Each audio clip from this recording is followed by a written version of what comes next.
find you a seat. Grab yourself a cup of joe and put up your feet. Let's talk about the latest news and all about true crime. We can make a difference if we put in the time.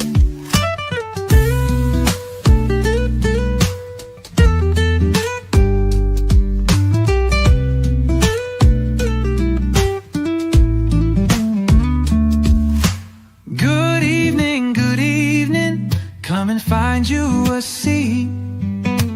Grab yourself a cup of joe and put up your feet. Let's talk about the latest news and all about true crime. We can make a difference if we put in the time.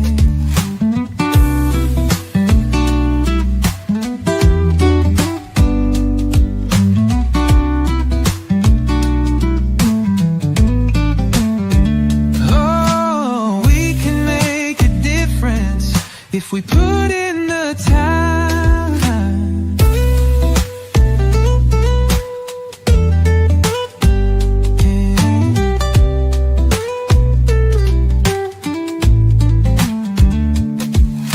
Good evening, come and find you a seat. Grab yourself a cup of joe and put up your feet. Let's talk about the latest news and all about true crime.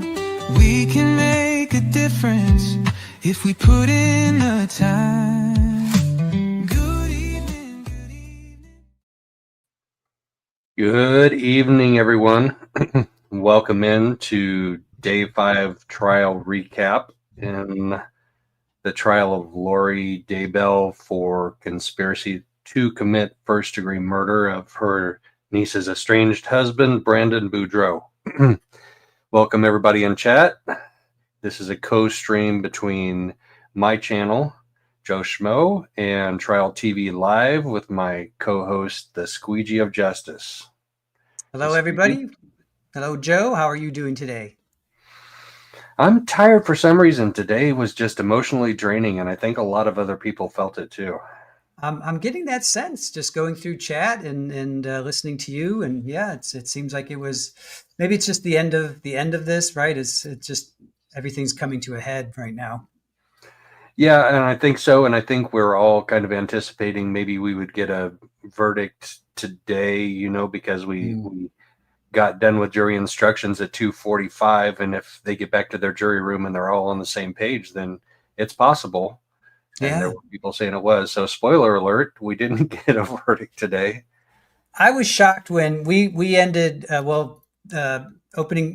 closing arguments ended. And I'm like, okay, so now let's start the verdict clock. And I'm sitting. Then somebody's like, they went home. And I'm like, what? So I went to your page and 2:59, they went home. And I'm like, are you kidding me? That was literally like 15 or 20 minutes? Or 15, half hour? Yeah. 15. 15 minutes. But then somebody reminded me they did that in the Charles Vallow. Yep, they sure did. Almost identical timing. Yeah. Almost identical. I think in Charles Vallow's case, they may have been there a little bit longer, like 25-ish minutes before they decided to go home. But right, it's almost identical. What's up with this jury? Yeah, I don't. Yeah, it's odd, but the timing of it makes sense. Because, we got through with Agent Balance's testimony right at lunchtime, take a lunch break, come back, read the jury instructions, have closing arguments. And the closing arguments were a little bit shorter than last time, but still by the time they get through all of that, it's about the exact same time that happened in Charles Vallow. So they may be a little bit emotionally exhausted too. Yeah. Both sides made emotional appeals in closing arguments. Lori got emotional there. You're right. Yeah. And Trina K talked a lot about the marital struggles between Brandon and Melanie and how Lori, meddled in that marriage. And in her rebuttal. So yeah, it could have been an emotional toll, and they're all just like, okay, we're done for the day. Let's go home, get some sleep, and come back with fresh brains and some new energy. Mm-hmm. Yeah, she Moonchild says Trina let her have it. Yeah, during rebuttal she came out. Oh my gosh, She came back was firing. awesome. She came back firing. And we're gonna watch that later because there's no way that we can encapsulate that without actually watching it. So we're gonna watch that later, and we'll probably watch Lori's before that because you could hear Trina K getting madder and madder and madder, and by the time it came for her to do rebuttal, I mean, she is so incensed at Lori's breaking the rules. I mean, that's what Trina K, Trina K may have asked some leading questions here and there, maybe. Maybe. Yeah. Even today she did. Yeah. Nick Ballins was like, wait, how can you ask me that question? Oh, okay, I'll answer the question. He was a really good witness. I don't remember him in Lori's trial, but I thought he was a really good witness. I liked him a lot. Yeah, me too. He did a really good job of explaining it at the layman's level, but also offering the technical expertise side of it. So even as a layman, you're like, I don't necessarily understand it, but I understand how I can understand it. Right. Yeah. And the huge things that I got from his testimony were the differences between Google location data and Verizon cell tower pings. Right. And Lori did not understand that. She did not get it. I mean, she kept asking like ridiculous questions, like, "Can you explain the meters thing again to me?" Yeah. And he tried, and he kind of got somewhere with her, but she didn't get it. At one point, I think she said, "Oh, okay, yeah." Like she's like you. I've been in those situations where I just don't understand. I'm just like, "Yeah, sure." Right. Let's just move on. Let's just get the conversation moving forward. Right. Instead of no, I'm just a complete idiot. And I just do not understand. I cannot comprehend. So she laid one of those out there. I caught that. I have been there myself. Like, yeah, okay, I totally understand. I totally get it. We can stop talking about it now. Right. Just as long as there's no test or quizzes, I'm good. Right. Exactly. So, all right. So where do you want to start? Yeah, let's go. Right here to start the day. While so when I went home last night, these motions dropped, and I intended to post them last night, and I just ran out of steam, and I didn't. So I was like, I'm going to get to the courthouse early. I'm going to sit on the steps. I'm going to post them. And Nate Eaton beat me by like 45 minutes posting. Oh. Like, dang you, Nate Eaton! No curses, Nate. But there were two motions filed by Lori, handwritten motions dated June 9th, which is Monday. Yeah. So after court Monday, she sat in her jail cell and wrote out these love letters to Judge Boreski and Judge Green. And the most important one is this motion to dismiss. This is to dismiss Boreski and Green. She wants to dismiss them both because she can't get away with them. We're not going to go into details of them. I just wanted to show, instead of working on her cross-examination of Detective, why did my mind just go blank? The one from Rexburg.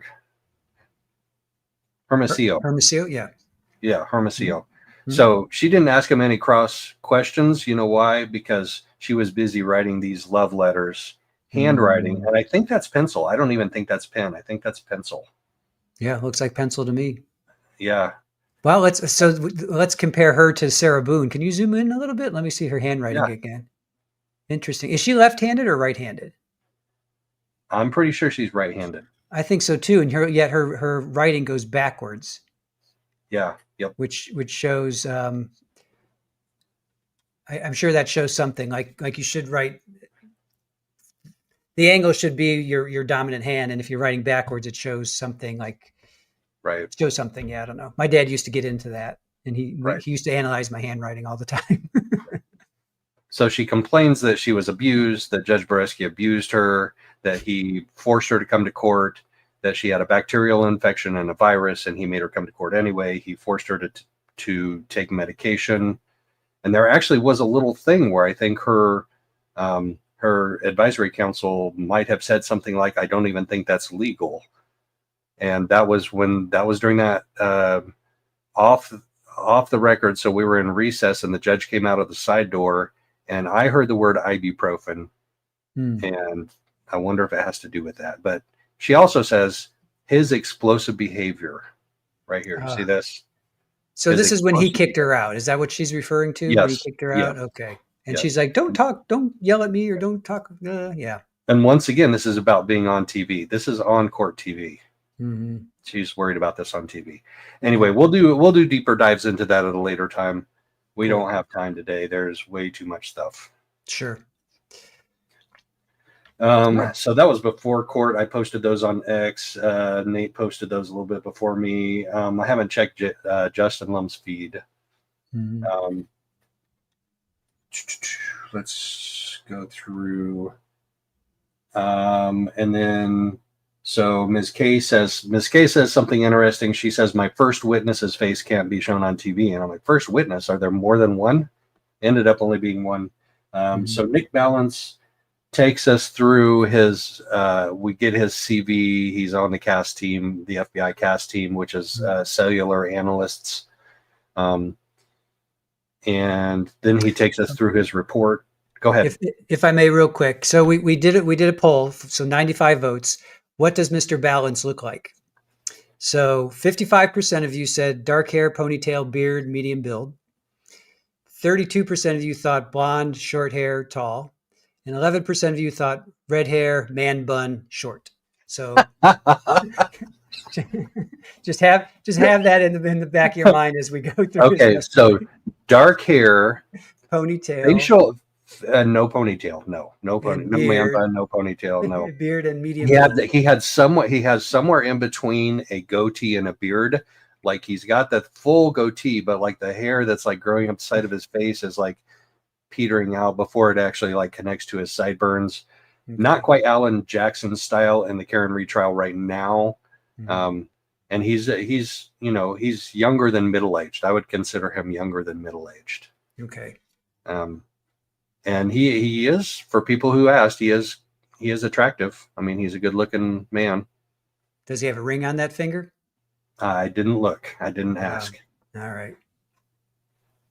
He may not be able to, because he also works undercover for the FBI, which is why his face couldn't be shown. So he's working on some cases undercover, and you probably have to be able to wear or not wear a wedding band depending on what your cover is. True. Okay. Now that we got the most important thing out of the way. Right.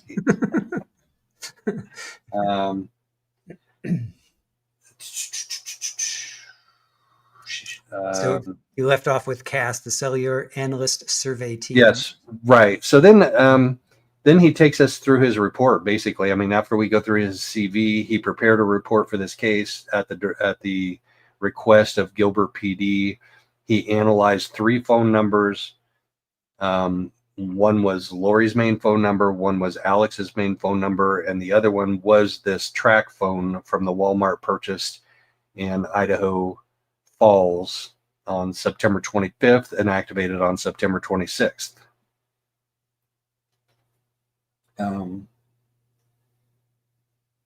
Let me scroll down here.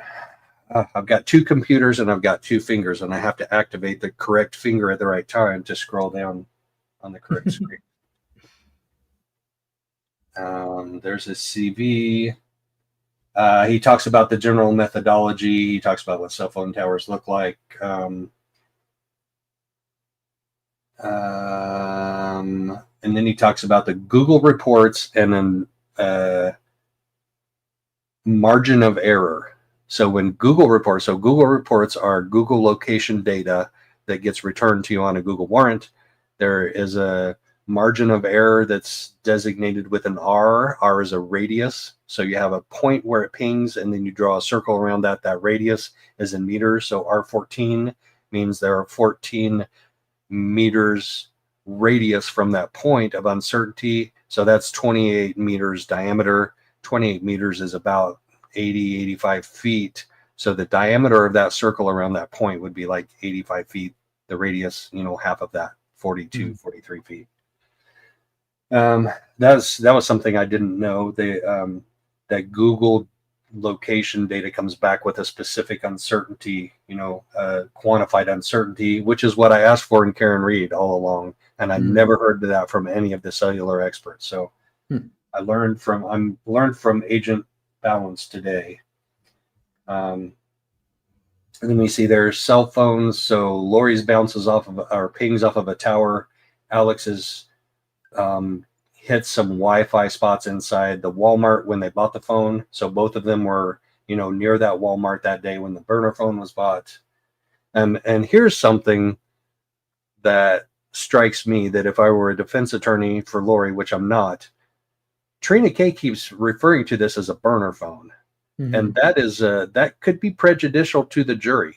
It is a track phone, and to call it a burner phone is potentially prejudicial. Has negative connotations. Yeah, exactly. Sure. Yep. Yeah. And there's no proof at this point. There's no foundation to call it a burner phone. Yeah. So I would have objected to that from the very beginning, the very first time that she called it a burner phone, and then that word better not come out of her mouth for the rest of the trial. Yeah. But it did many, many times, including in closing. So he activates the burner phone, calls Chad's phone. And then at the same time, Alex's phone on October 1st moves from his apartment, his townhouse. I'm going to call it apartment just because it's easier, to Lori's. That was interesting to me because, so remember when I had the problem with them living together last night? It looks like they weren't actually living together. It was just really weird that apartment was completely cleaned out and like ready to move in when they executed the search warrant. Right. That was a problem we can, I don't have to worry about anymore. And then on October 1st, it's at the storage units. And Lori's phone utilizes a cell tower that could place her at the storage units. So Google location data is generally more accurate than cell tower pings. We learned this today. I don't think that Lori had learned it. So Google location data is, generally it sounds like has that uncertainty of about, 14 meters. It could be if you have enough devices, if you have enough Wi-Fi hotspots that you're around, it can place you more accurately than that. Right. And wasn't he talking about the amount of apps you have on tracking you? Like the more tracking you have on your phone, obviously the more data that's being collected. Exactly. Yeah. It's not just Google Maps. Like most of our apps ask us to provide them with location sharing. Yep. And I turn them all off. I don't have all of them off, but I think my radar is about the only thing I keep on. I know how to crime, Joe. Trust me.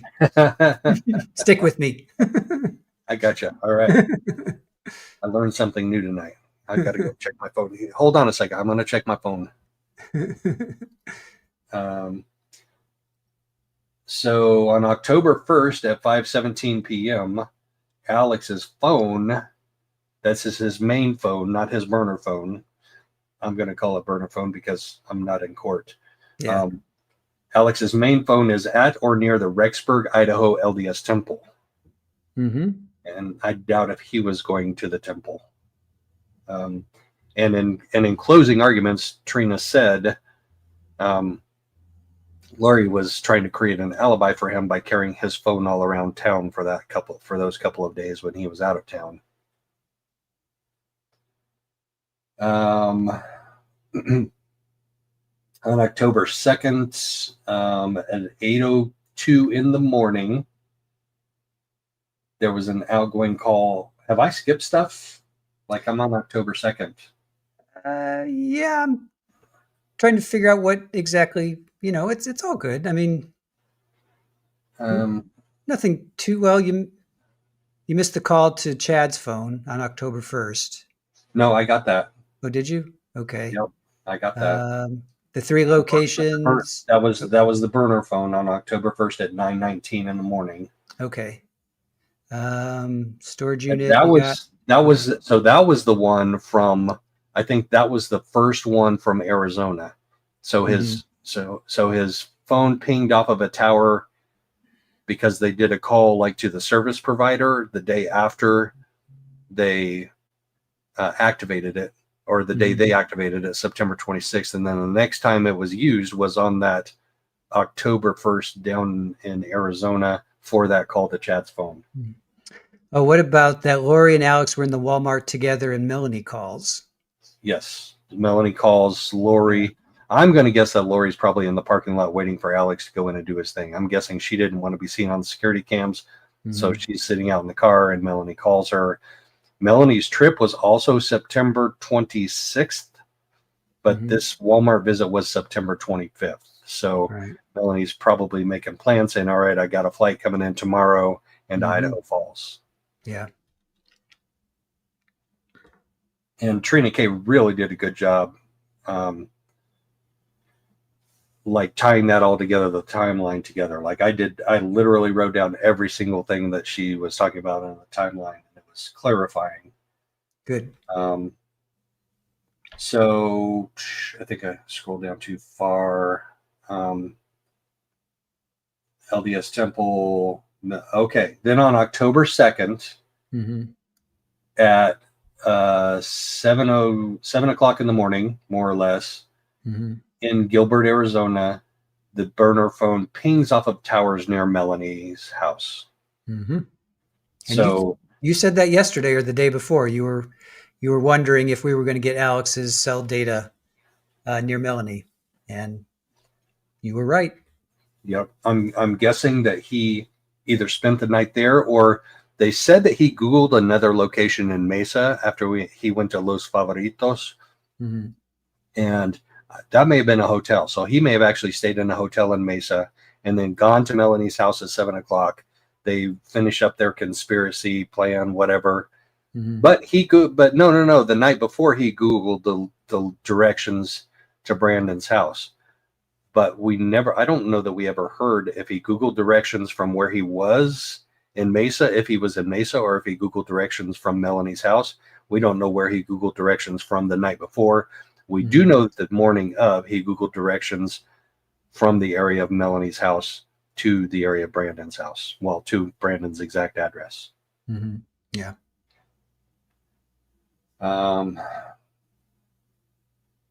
Then let's see. On October 2nd, okay, we get the phone call from Lori's phone to Alex's main phone for like 23 minutes and 34 seconds.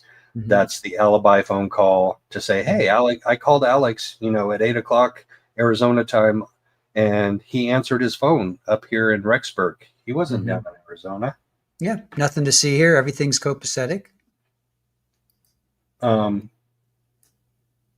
that day, Alex's phone, and in fact, the entire time, we learned through several questions that Alex's phone never left Lori's apartment after he brought it there from his apartment before he left. So he brings it there September 30th, I think, heads down south to Phoenix, and before he leaves, he drops his phone off there. So she carries it around town with her. She calls it, trying to create an alibi. Not the sharpest knife in the drawer.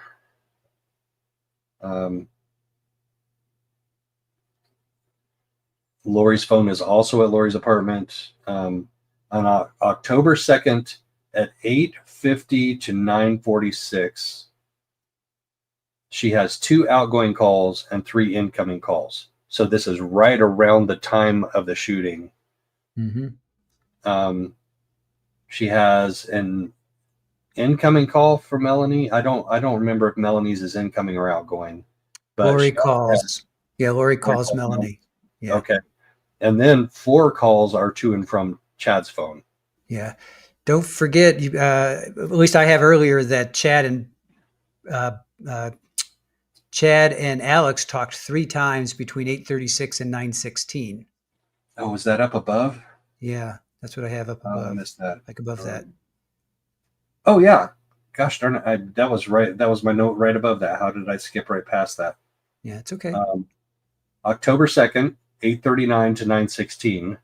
So this is the time right around the shooting. The burner phone was hitting off towers that were near Brandon's house, and there were 3 outgoing and 2 incoming calls between him and Chad Daybell. Yeah. And Chad Daybell is the only person that had calls to or from that burner phone. And then from 9:19 to 9:22, the phone hits off of towers that are headed southeast of Brandon's house. And then we'll learn later that he starts Googling points north, destinations north. And he starts heading north. Holbrook, I think, is his first, Google map directions. So he heads up to Holbrook, then he Googles the next destination, the next, and the next, on up north, back towards Idaho.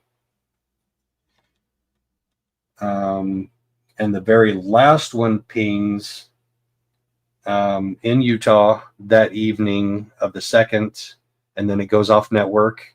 And we don't know if it goes off network because it goes like in some valleys or something between the mountains, or if he just turns it off because now he knows where he's at and how to get home from there. But there is a call with Chad south of, just southeast of Salt Lake City in Utah before that burner phone goes silent. Completely off network. On October 3rd, so this is the day after the shooting, Lori and Chad's phones are pinging in the general vicinity of Lori's apartment, or they're pinging off of a tower that could cover the area of their apartment. And that's pretty much the end of direct. When she says the burner phone doesn't have any more data at all after that phone call in Utah. Got anything else on that? That Alex's phone, October 2nd at 2:15, it was at the storage unit, and then at 2:13 we have the video of Chad and Lori dropping off the Jeep tire. I'm skipping over these. I don't know how I'm skipping over these. I must be using like fast scroll or something. It's okay. Do you have it? I mean, at least do you have the note? Oh, okay. Yeah.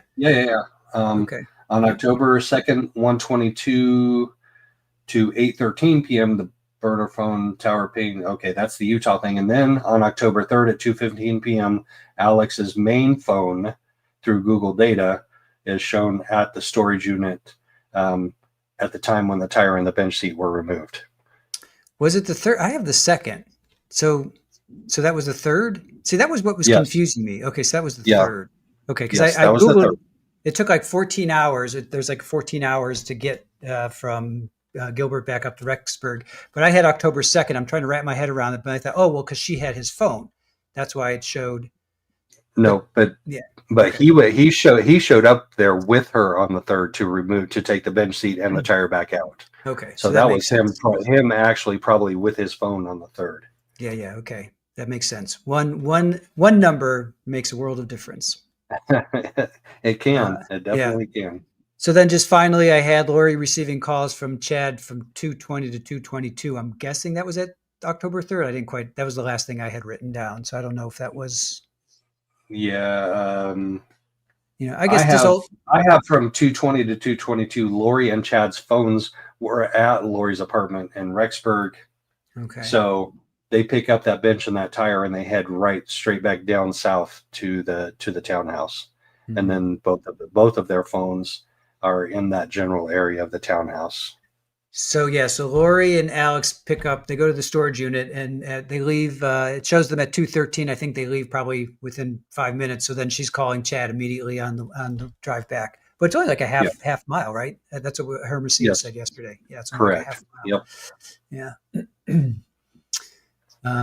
It just shows that those three were definitely talking. And then, of course, Melanie, as we found out, is as much in this conspiracy as the rest of them, We heard that multiple times today. Yep. Multiple times. And shockingly clear with clarity. Like Trina K didn't pull any punches with Melanie today. Agreed.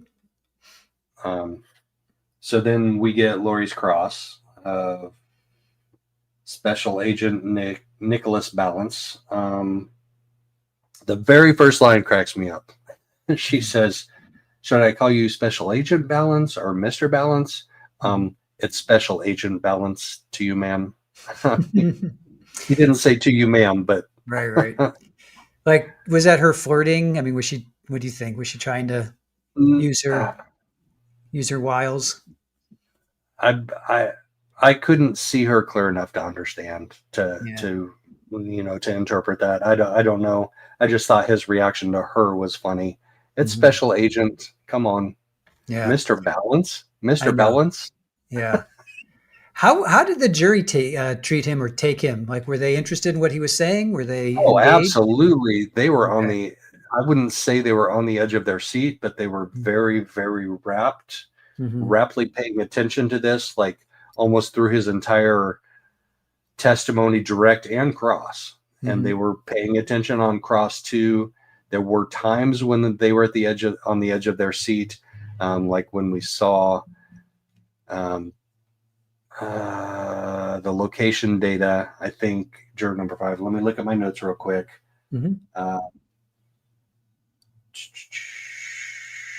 And once again, juror 9 is occasionally glancing into the gallery, like he's mostly paying attention. He paid more attention today than he ever has in any day of the trial so far. Like 100% he was paying attention. Well, 98%, because occasionally he was looking up into the gallery, made eye contact with me a couple times again today. I don't know what's up with that. But also looking over into the family, off to his left into the family seats. And for longer than he made eye contact with me, he was looking over. Who was there? Who was there in the gallery? Kay was there. Brandon was there. Colby didn't show up. And, a bunch of other miscellaneous family that I don't recognize. But Megan Connor showed up this afternoon. Oh, nice. Did you have a chance to talk to her? I did. And we're going to work on a collaboration of some kind. She's going to be broadcasting early tomorrow. So I may swing by and do a little impromptu live over on her channel. Oh, cool. Nice. How early would that be, just so we know? I don't know. I will be at court early, so we get Trace a seat in court, and so I get my seat in the media, because I don't know if we're expecting 20 media people to show up. I don't want to be 21st. If that's the case, I don't even want to be 10th. I want to be like 3rd or 4th. So we're going to go early, but probably the thing, if I do a collab with Megan, it's probably going to be mid-morning-ish, I would guess. And that's our time. So that's like noonish your time. Right. Okay. It's like an hour or so before court actually starts. Right. Okay. All right. Good. Just so I know. Or right when court starts, maybe. Okay. No, I'll be there for court. I will be there at 10 o'clock. All right. Well, you know what? Jury deliberations start at 10 o'clock. There is I don't think there's any court proceedings unless there are like motions to review or something. You know what I mean? Don't they just say, okay, jury deliberations start at 10 and, the clock starts ticking again at 10 o'clock. Yeah. We have 15 minutes and we're 15 minutes into deliberations right now. It starts up again at 10 a.m. tomorrow. Let's hope they at least got a 4-person and said, all right, let's go home, think about it, and come back fresh. Yep. Juror number 3 was dismissed. We'll talk about that later, because I need to look at my juror notes about who juror number 3 was, and I don't have them handy. They may be in my bag. That was not today. That was the gentleman from... No, juror number 10 was excused on day 1, but today the 3 alternates were excused. Oh, yes. Okay. Well, they're not really excused per se, right? They're in case they're not going to attend deliberations, right? But they are under the admonishment not to talk about or research the case because they may be called back to finish deliberations if one of the main ones can't go through it all. Here we go. Yeah. Juror number. All right, we'll get to this later. I've got my juror notes out on the 3 that were selected as alternate jurors this afternoon, and talk about that in a minute. Okay. We'll keep going with Nick Balance and Lori's Cross of Nick Balance, FBI Special Agent Nick Balance with the cast team. I have the jurors are leaning forward, watching Lori and Nick intently. Okay. Was there some energy between the two of them? There might be, that actually may be the case. I'm too far away to detect that, if there is any energy between them. But he was over accommodating of some of her questions for sure. Like, she would ask the most ridiculous questions, like, tell me how that works in meters. And I'm like, I would have been Judge Bresky on the witness stand at that point, just going.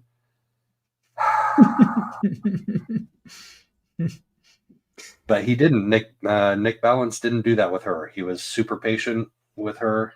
Yeah. She wants to know if the location data were on, all 3 location datas were on, which one would your device use? So you have cellular location data and you have Google location data, and I'm not sure what the third one would be.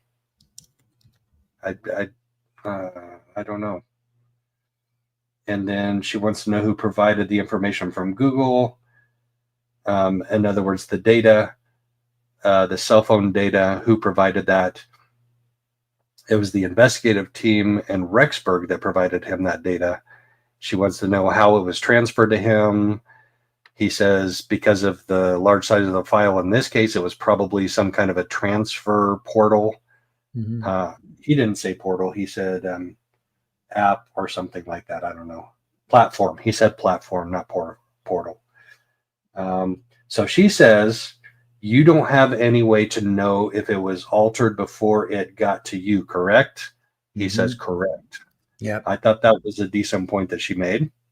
She does that often with these experts in the law enforcement. I've noticed that's like her main defense, if you will. Right. Her main angle at trying to land a point of some kind. Yep. Introduce reasonable doubt. Yep. But I also thought you'll get to it. I'm guessing his response. His response to what? Basically, can you trust Google and Verizon that they gave you the information? I think that may have come. Oh, yeah. He says yes. I look for that Google certification like right away when I get the data. Yeah, certification of authenticity and yes. Right. Certificate of authenticity. Yeah, but right. Yeah. I mean, I get where she's going. Yeah, I get where she's going, and do you think she gets that from her dad? Do you think? Oh yeah, everybody says that. Yeah. Everybody says that's the way the Barry is. He tries to be his own attorney, and it's failed him in the past in a major way. Yep. Question everything. Trust no one. Yep. Question everything. Yep. So then she gets into the fact that he, the analyses that he comes up with are to place a device and not a person. So she's like, so I can give track phone to my kid and they can go to amusement park and ride around the rides. And it could look like I'm the one that's, at the amusement park riding the rides. And he's like, yeah, that's correct. I track devices. I don't track people. Do you think that was a dig at Tylee at all? You mean like, is she insinuating that Alex gave that track phone to Tylee to go? Yeah. To drive down to Phoenix and drive all the way back all by herself in like a 36 hour period. If I were in the jury, I wouldn't. I mean, that's not an amusement park trip. I mean, right. if that burner phone was pinging at an amusement park, I would be like, okay, that's a legitimate like theory that you give this other phone. And I would say it's not a burner phone, it's another phone. I already told you that. I would have made that point like back in the beginning when Trina K started calling it a burner phone. But she didn't get challenged on it, so she continued. Right. Yeah, well, it doesn't track. It doesn't track logically in this case. Right. I just got the sense, and some people in our chat were just like, why go down that? Why even suggest that? Oh, just because it can track the phone, it can't track the person. So maybe some irresponsible teenager took my phone and they did this. So that's kind of where I thought she might be going, of just throwing. Well, she's throwing Melanie under the bus, so why not Tylee too? Yeah. Right. Okay. So when was the last time the track phone pinged south of Salt Lake City?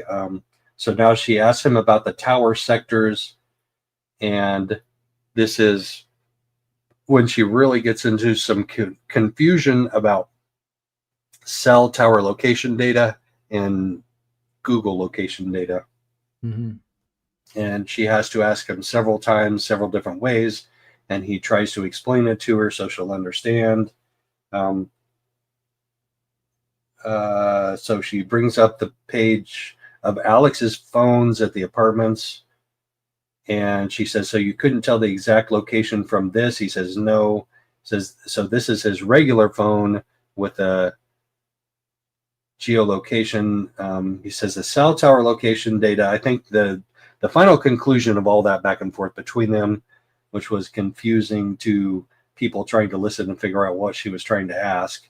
The cell tower location data is not as accurate as Google location data pings. I think that's probably something that she still didn't get after he said it. But he told her the cell tower location data is not as accurate as Google location data pings. And I think this is important, not just for this case, but it comes up in cases all the time. It came up in the Karen Reed case.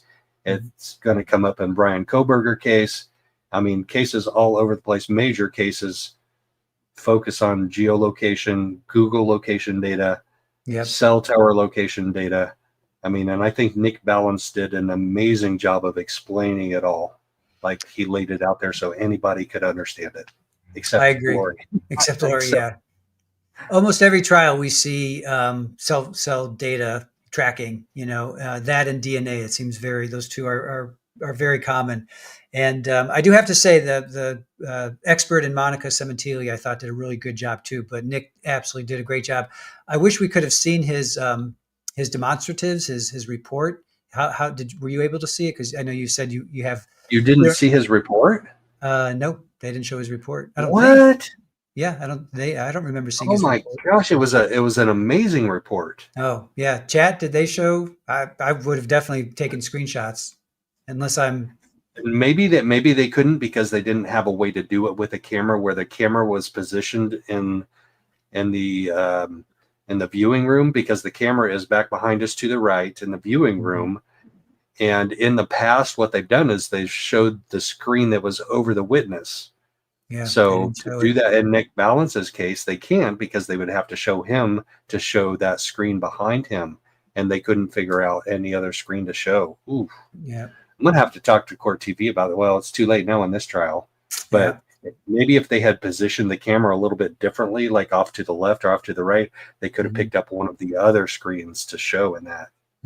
Yeah, I was looking forward to it. Well, they kept going. They didn't show him, obviously, so they go from Judge Boreski. They kind of showed Trina a little bit. They'd show Lori, but they never. I think most people are saying no, they didn't. They didn't show it. They showed a little bit of Lori's screen, or maybe they showed just a second or two of his report. But I was kind of bummed because I really wanted to see that. Yeah.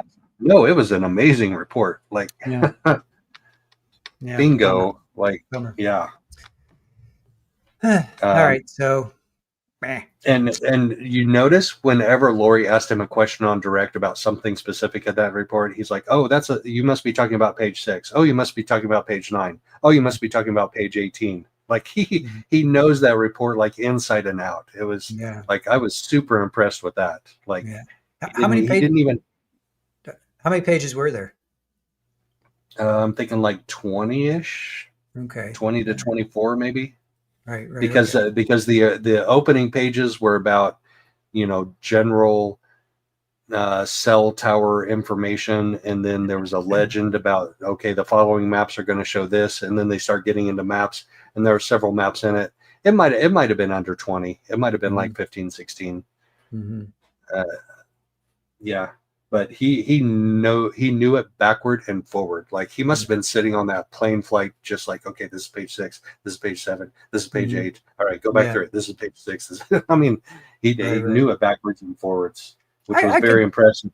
I can see that, especially he put it together. He put the time, the blood, sweat, and tears into it. I could see that, especially it's only 20 pages. I could see him knowing it pretty solid. Yes. Yeah, he did. And he knew it better than almost any expert that I've ever seen testify about a report that they prepared, because they're always like, well, can you show me to refresh my memory? And then they're like, okay, what page is it on? Type of thing. He's like, no, it's on. He was telling her it's on, but you're talking about page 6 of the report. You're talking about page 12 of the report.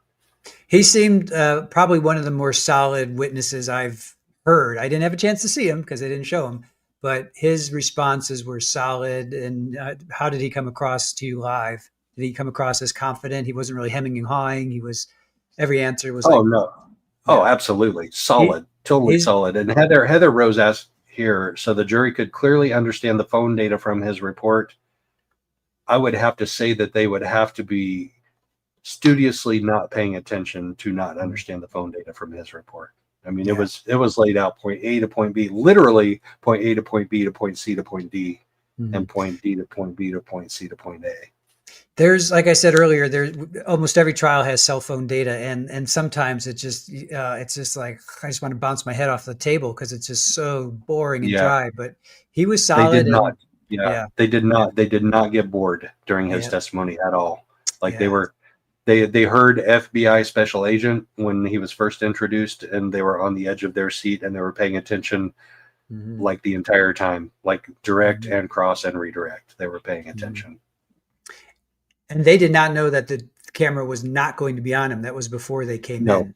So correct. They didn't know that either. Yeah. Yes. That's so weird because it's like you have how many people? Like 50 people maybe in the courtroom. Total gallery, jury, well, there's 75 in the gallery plus the 16 in the jury box. Right. So close to like 90 plus the judge and all the staff and everything. So you have like 90 people that clearly are seeing this guy, but yet he doesn't want to be shown, which I understand. I mean, I get that, but because you never know who's watching and he could be doxxed. Because 90 to 100 is less than 4 million. That is true. Yeah, that is true. That is true. And then there's all the rewatch people and all that stuff. Yeah, for sure. Exactly. Yep. And the news will blast it, all that stuff. Yeah. So then she's showing individual pages from his report. She's putting them on the overhead projector. Tower pings of Alex's phone at the apartments. Exact location, no. The accuracy of towers versus Google. Could you track someone's specific location inside Walmart with Google location data? It depends on the margin of error, but yeah, I mean, he said within a certain degree of certainty or uncertainty, I could track somebody inside of Walmart.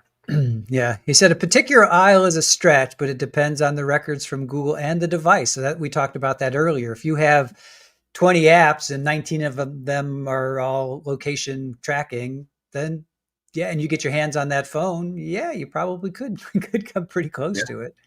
You know? That's a lot of data saying you were here at this day and this time. Right. So, yep. And then she asked him about the accuracy of the Verizon cell tower location data, and he says it depends on the density of the towers. Like in dense urban areas like Phoenix, you're going to have a whole bunch of towers, so you're going to be able to narrow that location down a lot better, because it's going to ping off of multiple towers. Whereas if you're out in the country and in urban or in rural areas, it's going to ping off of fewer towers, and you may ping off of 0 to 1 towers, if you're far enough out in there. And you, if you're in between 2 towers, 1 tower will drop you when you pick up the next tower up the line. So he said like halfway in between the towers, you'll switch between the towers. Yep. And then she said, so the phone has to be on, and the app opted, the geolocation opted into, or location sharing it opted into, to get a Google location record. Oh no, she says, can you explain it to me? And he says the phone has to be on and the app has to be opted into for location sharing to get a Google location record. And she still doesn't understand. So he says, let me share an analogy with you. You see your neighbor. Am I boring you, Dizzy? Am I boring you, Dizzy? Oh, no, Dizzy. We're almost done with this. We're almost done. We're trying to make it as exciting as possible. We are. But I liked his analogy because he understood that she wasn't understanding. And he's like, well, let me explain it this way. Your neighbor has a red car in their driveway. You go out and see it at a certain time, say 9:30. And then you go back in your house and you come out at another time, say 10 o'clock, and you see it there. And then you go back in your house and you come out at another time, say 11 o'clock, and you see it. You can't make the determination that the red car was in the driveway between 9:30 in the morning, or 9:30 and 11 o'clock. All you can say is that it was in the driveway at a specific time, in the driveway at another specific time, in the driveway at another specific time. So that was a good analogy. I thought he went out of his way to help her kind of figure it out. And I think that's maybe when she went, oh, okay. Yeah, I get it now. Maybe she didn't. Then we get to redirect. Alex's main phone was the one that was using the Google location data, and the burner phone was using the Verizon cell tower pings. And the burner phone and Lori's phone using the cell tower location data, and a couple of other questions that didn't seem all that important to me. Did you see anything noteworthy in redirect after that? I have 3 lines of notes, and the last 2 are mapping was using, then blank, and then consistent with, and then blank. So clearly my brain just like shorted out. I don't know. Yeah, I think it was, yeah. I'll just leave it there. Okay. So no.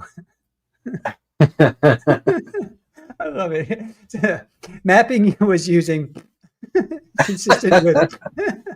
My brain was like, yep, nope, I'm done. Imagine me in court with my laptop, and my laptop system now is a lot better than the old system that I had. But I'm trying to pay attention to the jury. I'm trying to pay attention to the court proceedings. I'm trying to pay attention to what the witnesses is saying and the case that whoever is up is laying out, and I get a lot of that. Yeah, the what Nick Ballin said was. I feel your pain. I feel your pain. We're dual streaming, and yeah, it's crazy. So it was one of those days for a lot of people. But yeah, I'm glad you asked me that, because I needed that. I needed that.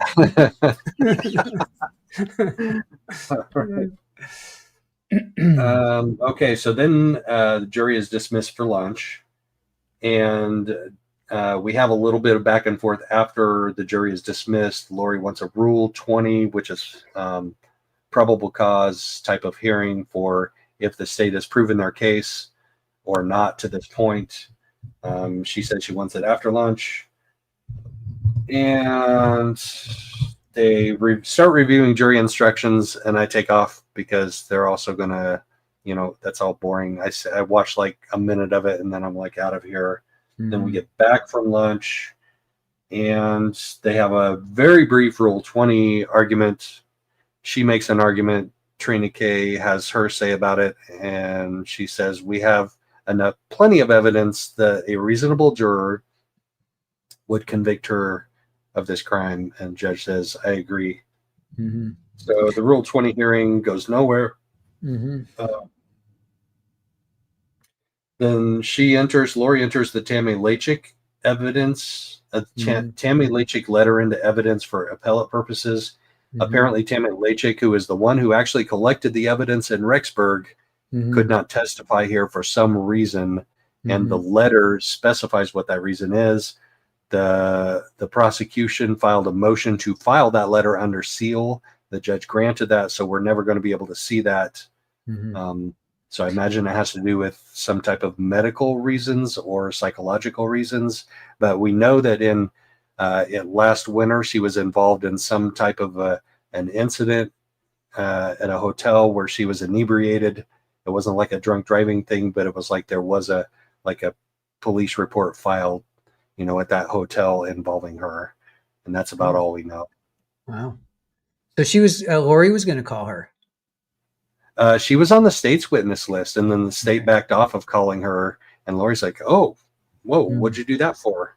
And then her private investigator, or her investigator, probably is the one that found out that information about that incident last December. Oh, and interesting. Okay, which is 5 years after the initial investigation and taking of the evidence, so it has nothing to do with nothing. No, yeah, exactly. Right. All right.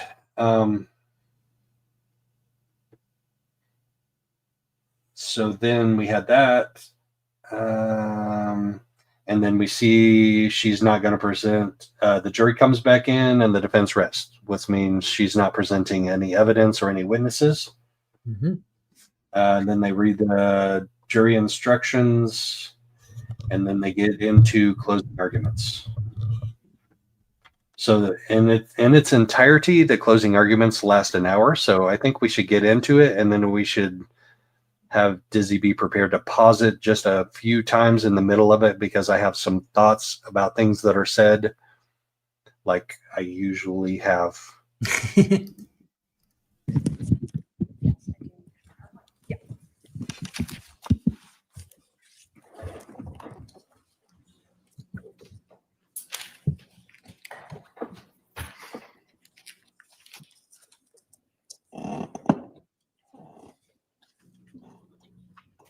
Was she staring down the jury at this point? No. Oh, no. Who would want to kill you? That is a question that Officer Mary Ann Robb asked Brandon when she first arrived. That's a question that Detective Hiller asked Brandon when he spoke with him. Brandon Boudreaux gave the exact same answer to both of these officers. He gave them two names: Lori Vallow, the woman seated over here, and Alexander Cox. He told them that he believed his shooting had something to do with an incident that occurred in Chandler in July of 2019, a couple months before this. He pointed them to that. He told them that Lori Vallow had lived in Texas and that the Jeep used in the shooting was from Texas. And then he told them what happened, how he had come home that morning. This Jeep was parked unusually close to his driveway, waiting. That he noticed there was no tire on the back, that he noticed that Texas license plate, that it was a two-door Wrangler, and then he noticed that window go up. He saw the rifle come out.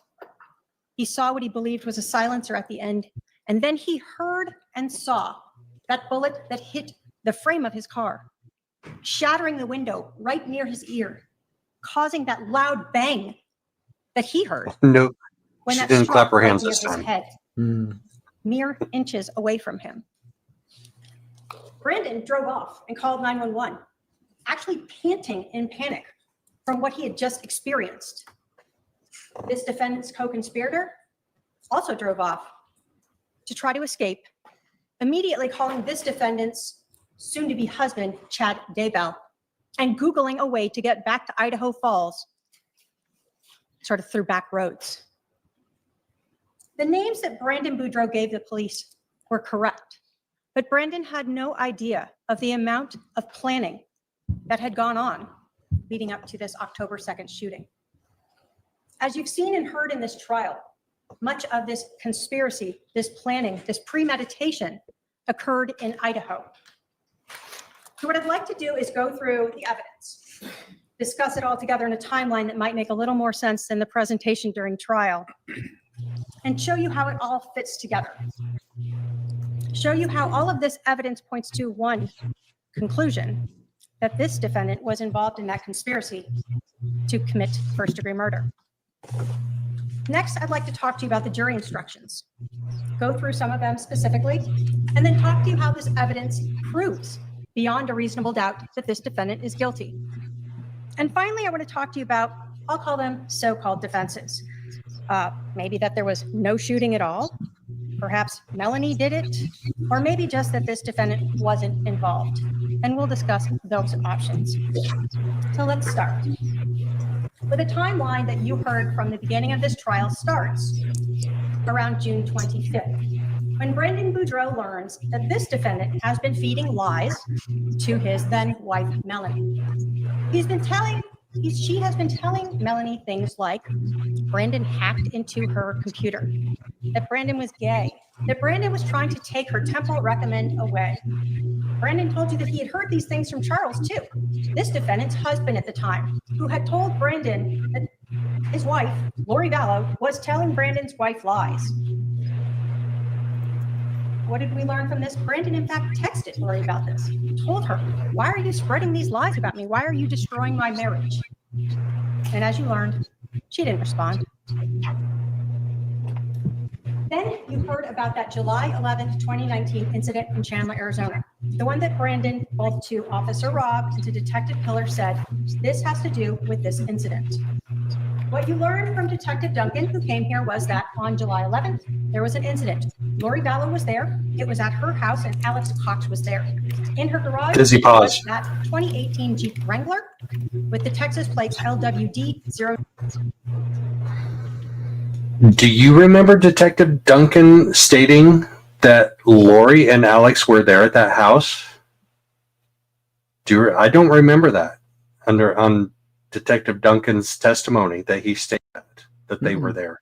No. I remember the pictures were taken of the cars and the Jeep and the truck that were there, but I do not remember him stating that Alex and Lori were also there at that incident. No, I don't remember that either. I'm going to have to go back and look at his testimony. Yeah. I think I don't know that that's a true statement by Trina K, but that's okay. Nobody objected to it. Okay. Thank you, Dizzy.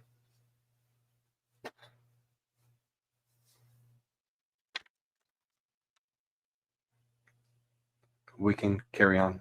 0997, and you learn that Alex Cox has his own vehicle. He doesn't need to borrow his sister's. He can drive his truck anywhere he wants. As Brandon's divorce is progressing, and he's seeking a mediator and working through that, this defendant and her brother moved to Rexburg, Idaho. You were provided with various documents from search warrants, both through Detective Duncan and Lieutenant Hermosillo, through Lollytime iCloud accounts for this defendant, showing that she had emailed Blue Skies, that she rented an apartment up there. We see that she was searching for areas up there. We also saw that her brother, Alex Cox, moved right up there with her. Now, you heard from Brandon that part of their divorce, Melanie moved into her own residence, and they put their community home up for sale. And on September 13th, when their home had sold, but it was still pending, he rented that house at 3875 East Phelps Street. He told just a handful of people that address. Melanie Boudreaux asked for it on September 17th, and he provided it to her. Why wouldn't he? The only other people who knew that address were his two neighbors and a couple of friends, 5 people.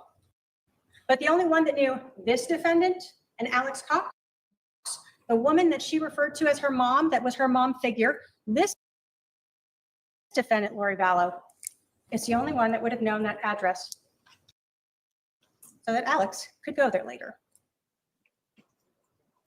We know that on September 25th, Brandon moved into that residence.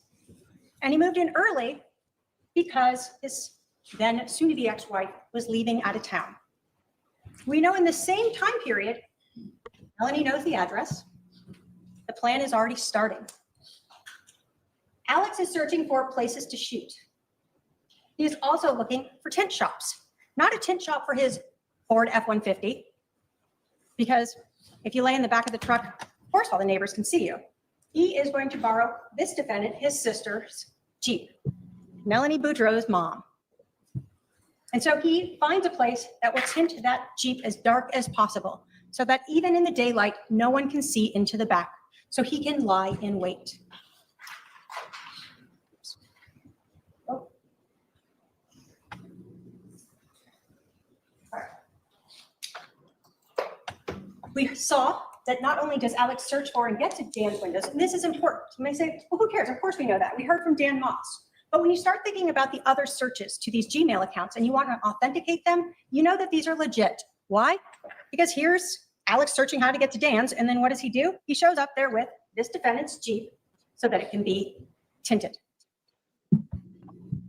What do we know? We know again from Dan that they spent $200. They're in Idaho.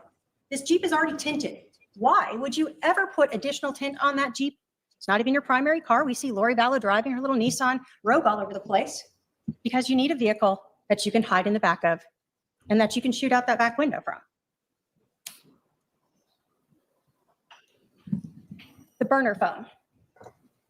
We heard this morning from Nick Balance, and he talked to you about both the records that you have seen that were admitted, as well as now the Google location data and cell phone analysis. What do we know? That on September 25th, when that burner phone was purchased at that Walmart, Alex Cox's phone is there, and Lori Vallow's phone is using a cell tower in that area. They drive out of town to a different Walmart to go buy this phone. Lori Vallow doesn't live in Idaho Falls. She lives in Rexburg, but her phone is in Idaho Falls talking with Melanie Boudreaux. Mm-hmm. You know, the next day, Alex Cox activates that burner phone. That burner phone is only going to be used for one trip. The trip to Gilbert, Arizona and back. This is what you learned from Nick Balance this morning. That again, Alex Cox's phone tied to that Google account is showing right there in the Walmart. This defendant's phone is also in Idaho Falls, utilizing a tower at that Walmart. Then we know on the 26th, when we're activating this phone, Melanie Boudreaux flies up here to be with the defendant. We know at this time, Brandon Boudreaux has the kids, and we know that they have an agreement. Brandon will keep them Monday and Tuesday and Wednesday. Wednesday, October 2nd, he will hand them back to her, and they will stay with her. So when he's shot and killed, it won't matter because she'll have the kids. It'll be fine. They know, because it's the plan, that their youngest gets dropped off every morning. Brandon will pull up to the park and let her know he's there. And so all of this information is known. Now, how do we know it's known? We know by the timing. And so we'll go through that. But remember, this is when Melanie's coming up and spending 3 days with this defendant. She has to be back Monday. Why? Because she's going to take the kids like she always does. Again, we have Alex Cox preparing for this shooting. We know he's not only practicing, but he's trying to figure out trajectory. What do we know? That this is okay, Dizzy, pause for just a second. Alex Cox is going to have to try to fire out the back of a Jeep. This is, just real quick, this is Trina K's back and forth rocking motion that she did in her opening too. That cracks me up. Like it's her default public speaking mannerism. That she steps back and she steps forward and she steps back and she steps forward, and she'll step forward for a while, but then she defaults back to the stepping forward and stepping back. And it caused audio problems in the opening, but I don't hear the audio problems, and I didn't hear them in court today either. She seemed just fine in court today. Okay, that's it. Just quick note. At a moving car. And ladies and gentlemen, he came pretty close to being successful at that. We know that Melanie flies back to Arizona. And then back and forth. We have the beginning of the trip. And the beginning of this defendant starting the giant alibi defense that she does. She's driving the cameraman nuts. Yeah. Has anyone ever take someone's cell phone and carry it around with them? Why would you take someone's cell phone and do that? Why would you make phone calls between each other other than to ensure that it looks like Alex Cox is still in Idaho? They think he has a burner phone. No one will even know. Great idea, other than we know he hooked it up to his Google account. So we know that the afternoon of the 30th, Alex takes his phone over to his sister's apartment, and it stays there or with this defendant until he returns on the 3rd. Back and forth. We know that at about 5:15, Lori Vallow searches how to remove the back seat of the Jeep. Alex Cox still is there, and now she is helping him get ready for his trip. She has his phone, she's giving him her Jeep, and she is helping him make it more comfortable so he can lie in wait in the back. They had to remove the tire, and they had to remove that back seat. We know that sometime that evening, Alex Cox leaves Idaho and moves towards Gilbert. We heard from Detective Pillar that there was an LPR reading for that Texas license plate LWD 0997 at around 8:10 outside of Rexburg, Idaho. We know from the balance that there is no phone activity until we see the phone arrive in Arizona. We also know that the Jeep is in Arizona. So we have the burner phone and the Jeep, and Alex Cox is Googling in Arizona.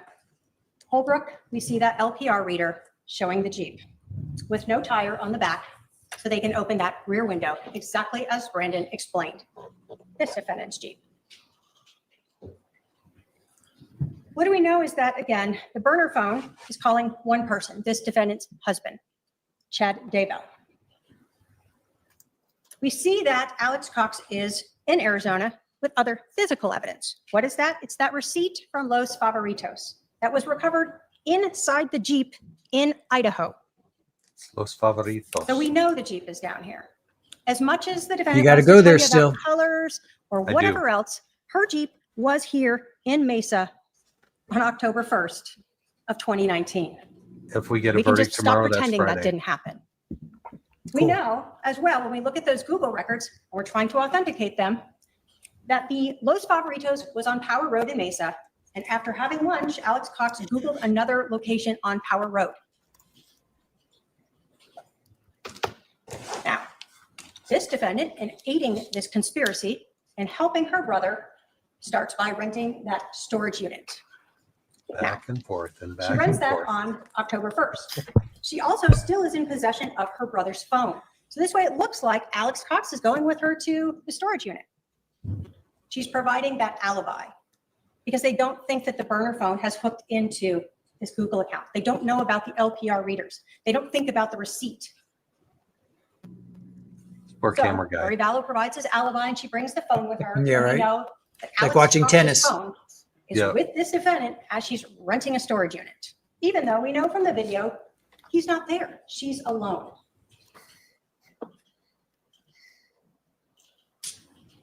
When you watch these videos, if you want to, they're obviously admitted, you will see one person get in and out of that car and one person go into the storage unit. That one person is this defendant, Lori Vallow. So even though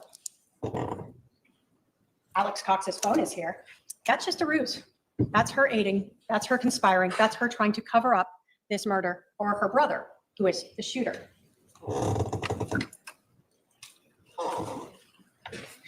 What we know as well is by October 1st, we know the Jeep and Alex Cox are here in Arizona. And we know that that evening of October 1st, he Googles that address. The address that only 5 people knew.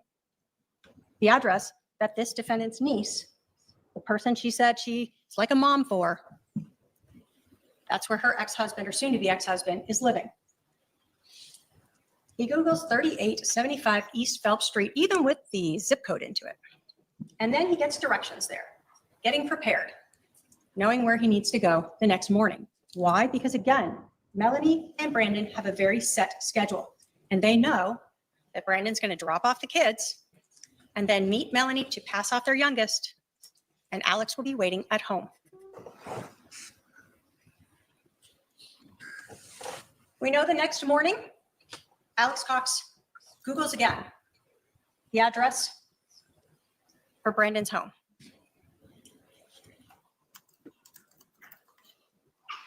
We know that that morning, Alex Cox's burner phone is utilizing towers near this defendant's niece, Brandon Boudreaux's soon-to-be ex-wife's home, Melanie Boudreaux.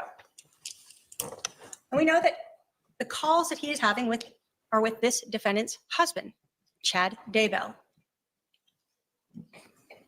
And we know that by 7:22, Alex is moving towards Brandon's home. He knows that Brandon is going to be leaving to take the kids to school because Melanie knows the schedule, and he will be waiting when the kids are dropped off. The morning of October 2nd, Brandon has a very normal schedule. He's got to get his kids to school. He leaves around 7:25. He drops off his first kids at school, and then he meets with Melanie and drops off their youngest. Melanie does not know that Brandon is going to work out. Normally, he'd go home. Alex would be waiting there. But instead, he went to the gym. Now, again, we've heard a lot of questioning of whether or not a Jeep existed there or not, but we all know that it's this defendant's Jeep. But we also know that a neighbor across the street saw the Jeep there, and not only saw it, but knew something was wrong. He told you that it was parked on the wrong side of the road, nose to nose with that white van, that it was running, that it had really dark tint. And in fact, he told you he was so thinking it was out of place that he actually looked in his rearview mirror to try to just see what the license plate was, and he noted it was a Texas license plate. He told you it was just a dark Jeep, whatever color that is. Why was Captain Jack getting emotional? This time period again, this defendant's burner, or this defendant's co-conspirator's burner we'll talk about that in a minute. Still calling one person, and that is Chad Daybell, this defendant's husband. Actually, no, this is a good spot to pause. We know that this defendant has been carrying around take a second Alex to talk about Cox's it. phone. The phone subscribed to him. The one that if you looked at, you'd be like, oh, there's where Alex Cox is. Look at that Wi-Fi. She's been carrying it around, and now she knows if at 7:40 there's going to be a handoff of the kids, you need to make the alibi, 8 o'clock. And so at 8:02 Arizona time, she has Alex Cox's phone call her phone, and there's a fake 24-minute call. Look, Alex couldn't have done that. He's up here in Idaho with me. Of course, Brandon was at the gym, so it's a little early. But still, it's an alibi. You can't have run down to Arizona in those next 40 or so minutes. So we know, of course, that while that fake call is going on, the Idaho Falls burner phone is in Gilbert, utilizing cell towers that are in the area of 3875 East Phelps, and Lori Vallow's Jeep is parked right outside of Brandon's house, waiting for him to return home. We know that 20 minutes before Alex Cox shoots at Brandon, Lori Vallow's phone gets a call from Melanie Boudreaux.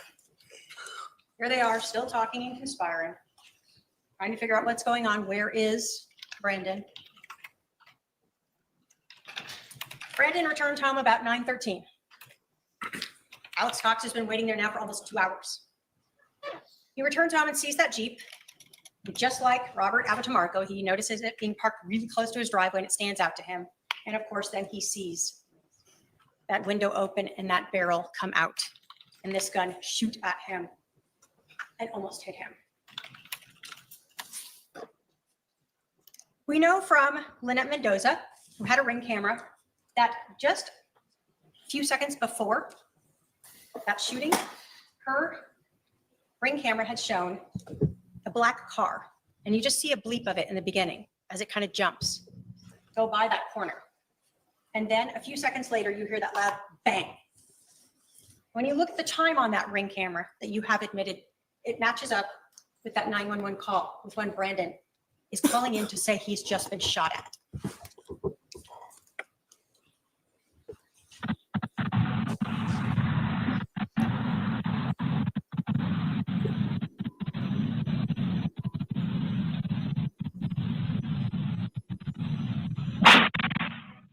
Okay, Dizzy, Like Brandon pause. said, loud. You've heard a lot about the color of this Jeep. Okay, so if you remember, the first time she played this video, when she was direct examining one of the detectives, I happened to be looking down when that gunshot went up the first time, and I happened to be looking down when the gunshot went up the second time when she replayed it. Guess what I wasn't doing this time around? Looking down. I was not looking down. I was staring intently at the jury, and 3 of them, at least, maybe 4, jumped visibly when this gunshot rang out. It was that loud in the courtroom. And there were probably another 3 people in the gallery in front of me that I also noticed jump, including the woman sitting directly in front of me. She jumped, was totally startled by this. So it is a startling noise. It is loud and it is impactful. And I was paying attention for you all this time. I was. Thank I you, didn't Joe. jump. I didn't jump because I was expecting it. You don't think the jury knew it was coming, or They did, because they heard it before. They knew Right. it was coming, and at least 3 of them, maybe 4, still jumped. And juror number 8 is a young little petite girl with glasses and straight hair, and she was one of the ones that jumped the most, that I noticed the most. And she knew it was coming, and she jumped anyway. She was startled anyway. Like it's almost like a Jack in the Box. Like if you've ever seen the movie Elf, and he goes do do do do do do do do do do. Okay, that one works. Do do do do do. Whoa! I mean, it gets you. You know it's coming, but it still like startles you, and it did. Yeah. Well, So, thank you for not looking down and paying attention this time. Yes, I was prepared this time. Nice. The other thing we want to talk about is Captain Jack and his emotionality. Trace on the case noticed this. I did not notice this, but at one point in time, Trina is talking about the exchange of kids between Brandon and Melanie, and in their, dissolving marriage. They have to have this custody arrangement figured out. They have to meet at the park near Melanie's house to drop off his little girl, so Melanie can take her home with her. And Trey said she noticed that he looked like he was maybe almost crying a little bit, like he was wiping his eyes and going like this. And so I looked up my notes from juror number 9, my bio notes. He's been in printing business for about 3 months. And I have marked down for his marital status in M. And I'm not sure if I know that means definitely not married now. I don't know if that means never married, but he's not married now. And I'm pretty sure I lean that direction. He's not married now, but he also has 1 child, 13. And I'm pretty sure I remember that's a daughter that's 13 years old. So he probably has had some struggles with the mother of his 13-year-old, whether it's a daughter or a son. He's probably had his own, traumatic experiences with dealing with those custody issues with the mother of his child. So he got, Trey said he got emotional today, and I believe it 100%. Gotcha. Good one. Good observations.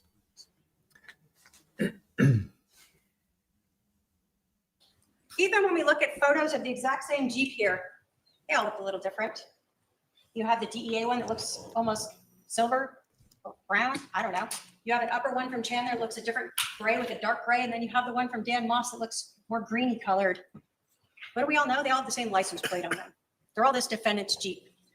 So when we're talking about color, that's just everyone's perspective. What do we know in actuality?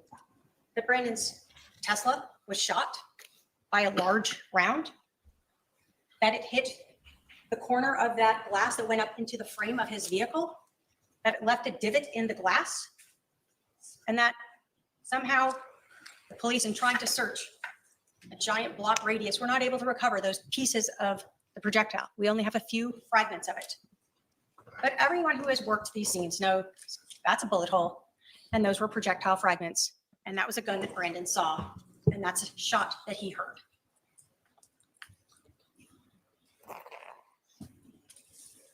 Immediately after hitting Brandon, Alex Cox takes off and is searching for directions out of there.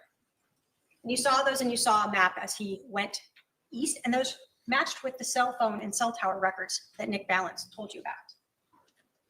Brandon is on the phone with 911. Alex Cox is fleeing because he knows Brandon's alive. We know that the other part is that while this is going on, while Alex is searching for his way home and has been talking to Chad Daybell, knowing now that Brandon's alive, what do? They go hide the tire and hide the seat. So the timing of those videos when Chad Daybell, person who is talking to Alex Cox, and this defendant go to the storage unit is as Alex Cox is calling him and telling him whatever as he's fleeing to go home. So we know that they arrive there, and you can watch these. By they, I mean Chad Daybell and Lori Vallow. And we know that they bring in a tire and what looks like a seat.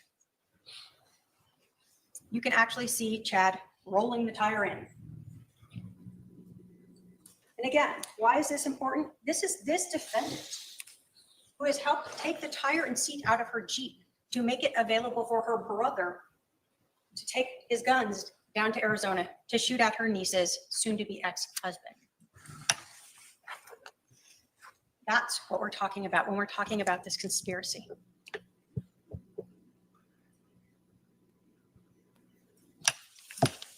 As time goes on after the shooting, we know that, again, that burner phone and that Jeep are returning back to Idaho.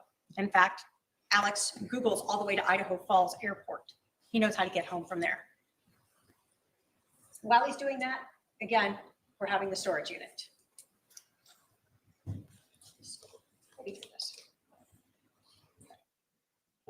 What do we know as the Jeep is coming back? It's back in Idaho and around Rexburg around the time of 3:54 and 4:28 when LPR readers note the Jeep back up there. What do both this defendant and Alex Cox do? They're both searching, trying to get the news. Is Brandon shot? Did he die? Did he live? What happened? Did they have leads? She can't stand still. Yeah. She kind of gave, what did this defendant do? She kind of gave a chuckle. Or like and this idea that somehow it's not this defendant's Jeep, that she wasn't involved in this. We know that there was gunshot residue, characteristic particles that are unique to just gunshot residue located in the back of this Jeep, not on the seat or the floor, but on the windows. Why? Because when a gun is shot inside of a car, that dust goes everywhere. And that's why they were able to collect that. What do we know? That must have been loud in that Jeep for Alex, but I guess he had earplugs. Alex Cox's DNA is on it. Probably, yes. Yeah. So let's talk about the jury instructions. I want to go through a few of them in specifics and then talk to you about the charges. Burden of proof. The state has the burden of proof, as we should, and we always will. You're told that the burden of proof is proof beyond a reasonable doubt. And you're told that proof beyond a reasonable doubt is proof that leaves you firmly convinced of the defendant's guilt. That there are very few things in this world that we know with absolute certainty. And in criminal cases, the law does not require proof that overcomes every doubt. If, based on your consideration of the evidence, you are firmly convinced that the defendant is guilty of the crime charged. Dizzy, we can blue past some of this. When we talk about reasonable doubt and that burden of proof, I want to start with what it isn't. This is standard jury instructions. It's not proof beyond all doubt. It's not proof beyond all possible doubt. It's proof beyond any reasonable doubt. And I'll give an example. When Kyle Mueller was on the stand and he was questioned about gunshot residue, he was asked, for instance, if a bunch of hairspray could cause the GSR in the car. And he said, well, maybe like one of the particles, but not all three. So maybe if all they had found, possibly you could say that was a doubt. But is it a reasonable doubt that hairspray caused the GSR in the car? No. Hold on. Dizzy, pause. Dizzy, pause. Dizzy, pause. So let's talk about direct and circumstantial Back up. evidence. And that's because we Dizzy. have a mixture of both here. Did she fall So asleep on me? Direct evidence is Dizzy, evidence that a witness Dizzy. saw, heard, or otherwise sensed an event. What Brandon told you about that happened that day. What Robert Aboutumarku told you about. That's direct evidence. Oh my gosh. Dizzy, Circumstantial where are evidence you? is the proof of a fact or facts from which you may find another fact. And you're told the law makes Nope. Thank you, Dizzy. Yeah. If you're falling asleep, I can take the wheel. It's okay. We don't want to drive off the road. We got to stay between the ditches, but we need to go back like a minute to a minute and a half, because Trina K says something here, and I'll just preface it with this. She says, is it reasonable to say that hairspray created the GSR in the Jeep? And that's not for her to say. Is it beyond a reasonable doubt? That's for the jury to determine if that's beyond a reasonable doubt, if that's reasonable to assume that hairspray could have done it. That is not for her to make that determination in closing arguments. And Right. I looked at Judge Boreski when she said this, and he avoided all eye contact. He was like, it's okay, Dizzy. He avoided all eye contact. He was staring intently at one of his monitors.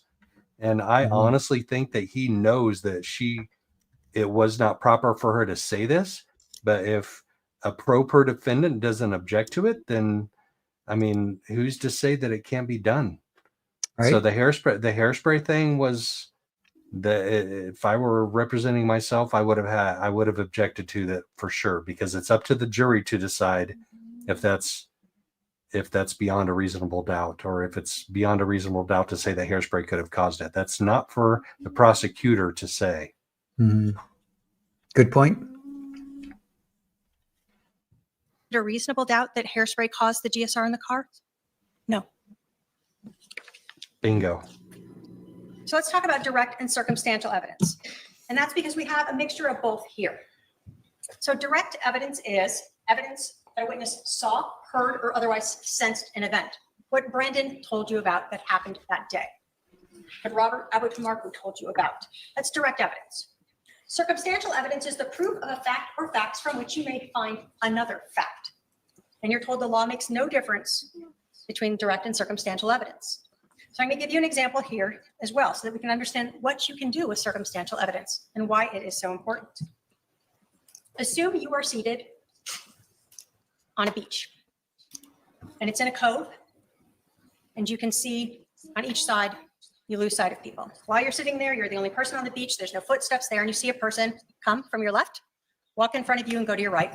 They go around a corner, you lose sight of them. A couple minutes later, someone comes in and says, hey, did you see anyone come by? And you say, yeah, they just went that way. That is direct evidence. You saw it. Now imagine you're on that same beach, same situation. Sand is smooth. You close your eyes for 5 minutes. When you open them, you see footsteps now on the beach. You can see the toes and the heel. So you can see the direction as it crossed again from your left to your right, but you don't see a person at all there. We can bloop, we can bloop forward for probably someone like comes up 5 and minutes says, or so. hey, has anyone gone by? And you go, yeah, I mean, in the last 5 minutes, someone went that way. Going to talk.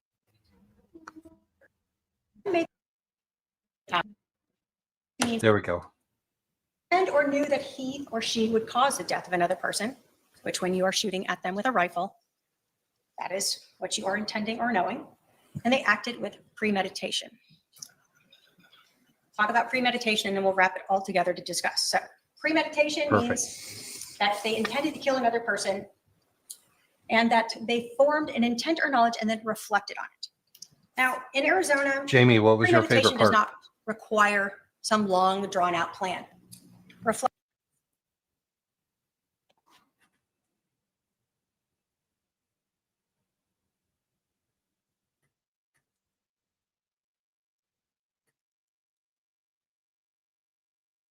What happened?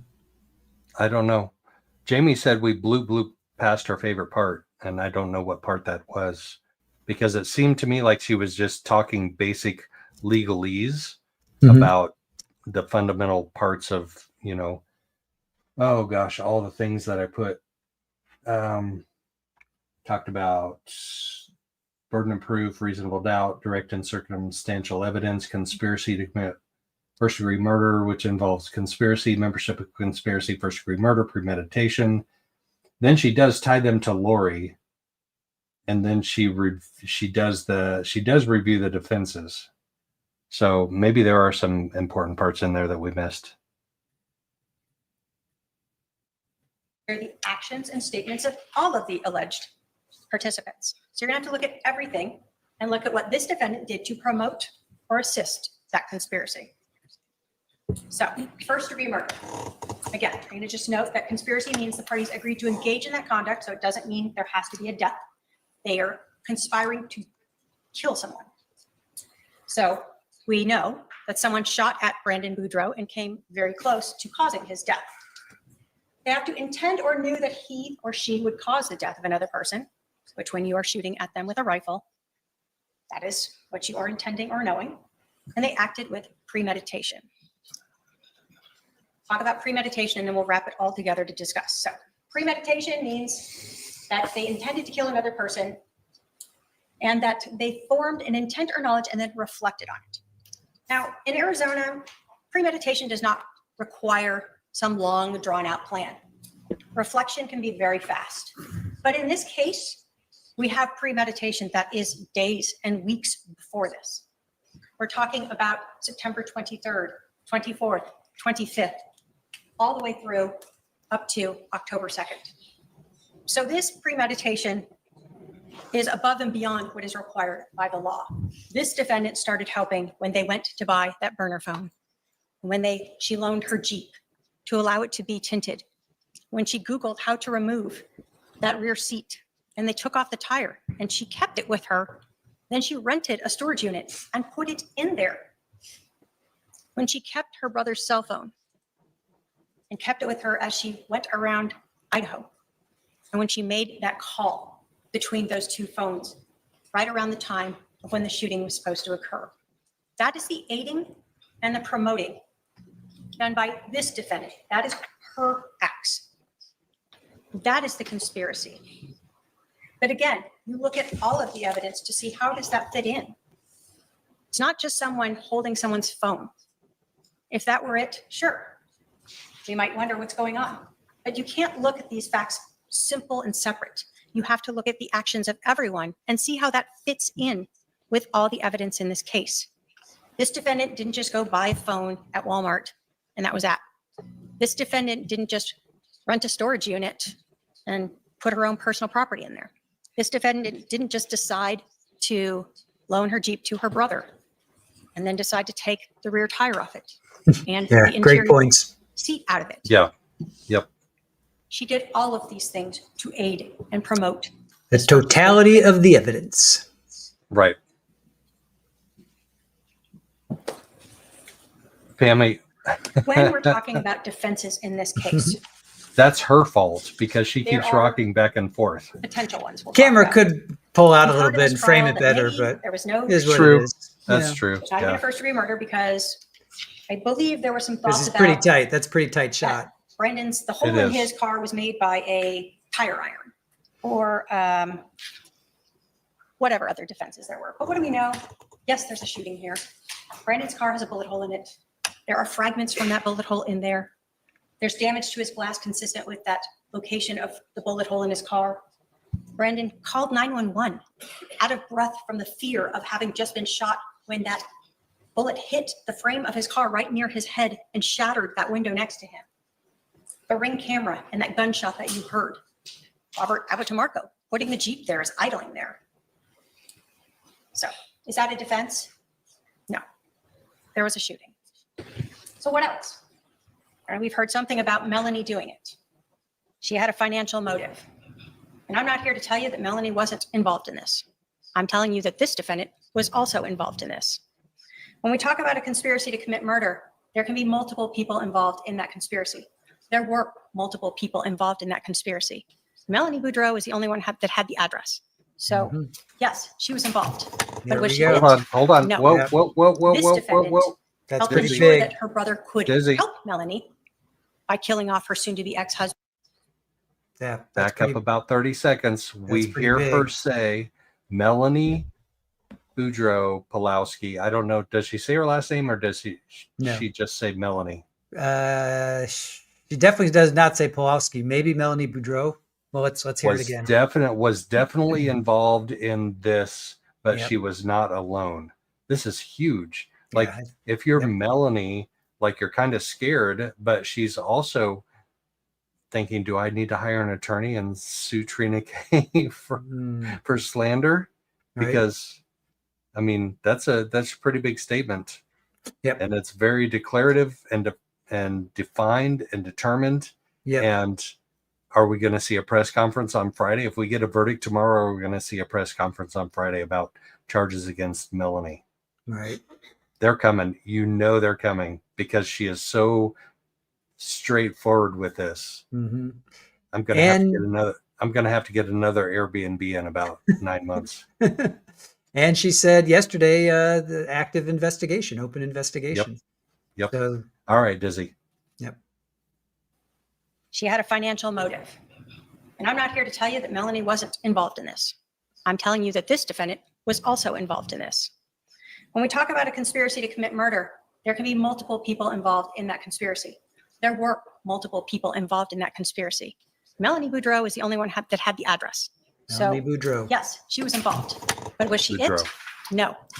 This defendant helped ensure that her brother could help Melanie by killing off her soon-to-be ex-husband, by loaning him the Jeep, by helping make the Jeep available and accessible to fire out of, removing that rear tire, removing the seat, allowing him to put the dark tint on it, and taking it with him.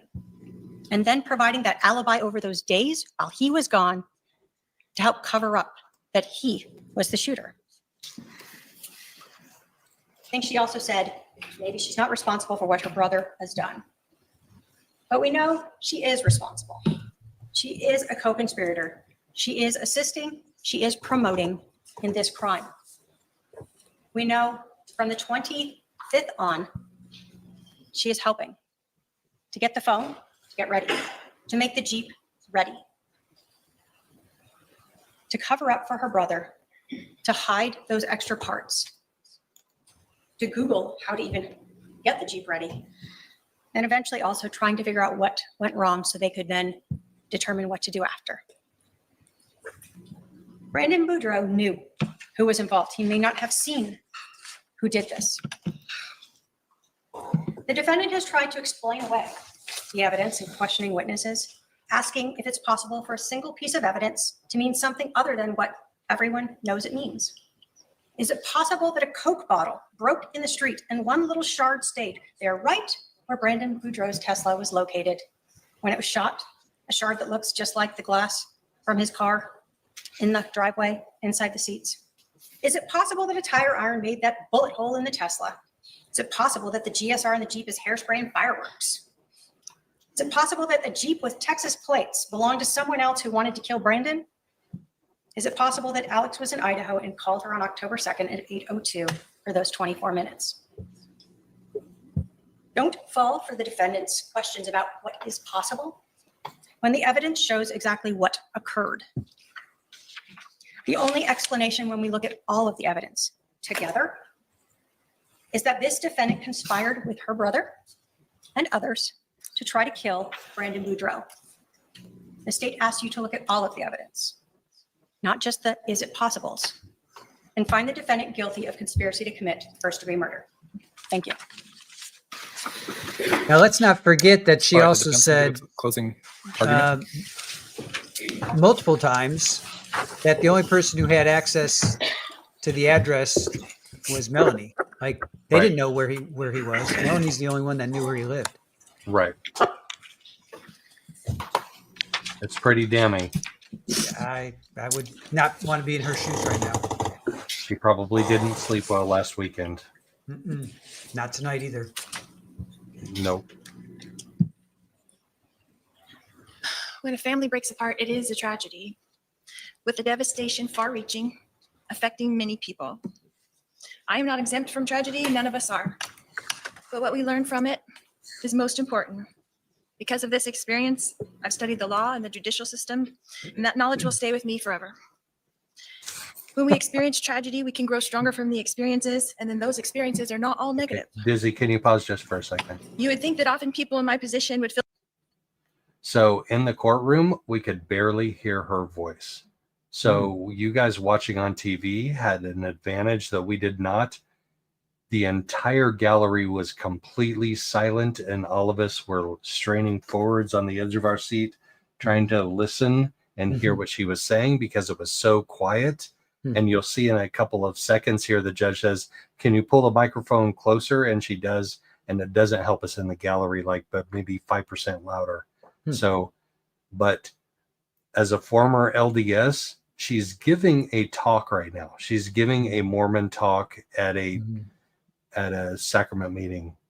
Right. Like she's going through the formulaic things that you talk about when you give a talk in the Mormon church. But it's not about that. It's about conspiring to murder her niece's husband. So it's just so bizarre to me, but those talks are designed to play on your emotions, and that's what she's trying to do. I mean, that makes sense. Yeah. Makes sense that she falls back on what she's comfortable with, growing up with, comfortable with, that's her, Right. like you always say, her baseline, so that kind of makes sense. Yeah. Yep. This is her baseline. Okay, Dizzy, thank you. Feel defensive or angry. And from where I'm standing, I understand that very well. But I don't feel any of those things. You have watched me under pressure, under scrutiny, and even under attack. And I have shown you that I'm not on any of those things. I'm going to object to character evidence and testimony that's not in evidence. Ms. Daybell, can I have you pull that microphone a little closer, please? There it is. You can't be upset with people who are forced to look at your life from a distance or judge it through a lens that's being intentionally distorted or being at least very limited. Like the lens the state has shown you on this event. There's so much more going on that is not included to your view. The law prevents some of these things from being shared I'm in going to trial. object, Your Honor, to improper. Sustained. 2. You have seen opinions formed by strangers trying to put together a narrative. I have shown you that basically there is no defense to what a person did not do or did not participate in. Other than what you've seen, which is no evidence that I made an agreement to commit a crime, because no such evidence exists. So I'm not defensive. I'm not angry. Nobody has all the pieces to this puzzle. It is complex. Like most families, this is a complex issue. And like the state, I was not there. But there is no agreement, no plan, no game. Nope. I am no stranger to tragedy. The breaking up of a family is tragedy. On June 25th, 2019, Brandon Boudreaux decided that I was responsible for his family tragedy. And I'm really sorry that he feels that way. No, Your Honor, I'm going to object again to testimony. All right. The jury is reminded that what is said in closing statements or closing arguments is not evidence. It is not testimony. The intent of the closing argument is for each side to argue what the evidence shows. Trina K's irritation meter is I like did rising. and have supported my niece Melanie when she suffered tragedy as a young child and during this terribly difficult time in 2019. Here we go. Sniffle. We read the text from Brandon to me on June 25th, 2019, where he claims that he will never stop until he proves that I am responsible. Well, here we are, almost 6 years later, and I'm charged with conspiracy to commit first-degree murder. In order to have a conspiracy, 2 or more people have to make an agreement to commit a crime. There is no such agreement between me and my brother Alex, although I did love my brother Alex. And I'm going to object again, Your Honor, to testifying. Sustained. There is no agreement that was shown to you between myself and Melanie Boudreaux, although I love Melanie. And I'm going to object again to testifying. 5. Sustained. I cannot tell you what happened that day on October 2nd, 2019, because I was not there. And I'm going to again object to testifying. 6. Please strike everything the defendant has said. Strike it Like all. everything. Defendant Everything. is admonished. You cannot argue things that were not admitted into evidence. Yep. Hold on. Prosecutor wasn't there. Hold on. Law enforcement wasn't there. Only Did you see her roll her eyes over her left shoulder at the judge? Oh, no, I missed that. Can we see that? We need to go back like 30 seconds. She rolls You don't her mind, eyes Dizzy? over her shoulder at the judge. Thank you. Yeah, I missed that. And I'm going to object again, Your Honor, to testifying. Sustained. There is no agreement that was shown to you between myself and Melanie Boudreaux, although I love Melanie. And I'm going to object again to testifying. Sustained. I cannot tell you what happened that day on October Here it 2nd, comes. 2019, because I was not there. And I'm going to again object to testifying, and please strike everything the defendant has said. All right. The defendant is admonished. You cannot argue things that See, were not admitted. Yeah, she's like, yeah, Prosecutor wasn't there. Law enforcement wasn't there. F off, Only Judge. Brandon knows Right, what happened before exactly. he called 911. Only Brandon said he will not stop. The fact that I supported Melanie in her time of need does not make me against Brandon. I had nothing to gain by Brandon being hurt. Brandon has worked with law enforcement for almost 6 years to make sure that I pay a consequence. I'm going to object to misstating the evidence. 7. Sustained. The jury will determine what the evidence did and did not show. Your job is to determine if I committed a crime, this crime, a conspiracy, an agreement, not cleaning out a garage, but an agreement to commit murder. You did not see an agreement. You did not hear an agreement. You heard Detective Duncan say that he had spent hundreds of hours going over my iCloud accounts. They have 19 years of my accounts, text messages. And I'm going to object to calls. misstates the evidence and no. If there was an agreement, Hold on. The objection She just- sustained. The jury is reminded that they will determine what the evidence did and did not show. Go ahead. She just keeps going. if Yep. there was an agreement, they would have showed it to you. There is no agreement. Sniffle. Yep. We've all experienced tragedies in our lives, and naturally people want someone to blame, someone to pay a price. My brother is no longer here. We can't ask him about that day. I can't believe that wasn't. There were things objected to. presented in this case that I did not know. And I'm going to object again to testifying, Your Honor, and ask to strike. That's 9. Things that I saw, I thought, And again, I'm going to already ask to strike. All right. The defendant 10. cannot testify to things that were not testified to from the witness stand. because this is the theory the prosecutor wants you to see, it is limited. How can we say clearly when the law only allows for a skewed view of things? The devastation this family has gone through is the tragedy. Which After family? almost 6 years, Yeah, it's time. Which Right. family? all the families. Yeah, I mean, But- State wish to give a rebuttal close. so 10 objections in All right, the like state- All right, 5 minutes. Pause it. The Pause, defendant Susie. guilty, and since Pause. they have that burden, they have the right to open. We're about to get lit up because you could hear in the courtroom, and I don't think you could quite pick it up on the Mhm. court TV pool feed. Mhm. Trina K was getting pissed. Like Mm. every one of her objections, like kept getting louder and louder and more like irritated and more irritated. Mhm. And she's about to let loose. Like she's about to take the gloves off, and she's about to be like, okay, you're going to violate all of these 10.1 rules. Then Mhm. all right, you want to go there? Let's go there. And I'm going to Mhm. talk about it a little bit more than I've talked about it the entire rest of the trial. And I Mhm. dare you to file an objection or Mhm. or utter an objection. And Lori Mhm. doesn't, like the entire time. Mhm. But this rebuttal is one of my favorite moments of this entire trial and the other trial. Like all of them combined, Mhm. Trina K like throws it out there. Like she's got the flamethrower out, and she's like, she took the gloves off finally. She's going scorched earth for sure. I Yep. noticed that her she got a little dry mouth, so I think she was just getting really really worked up. Then she kind of brings it down just a little bit.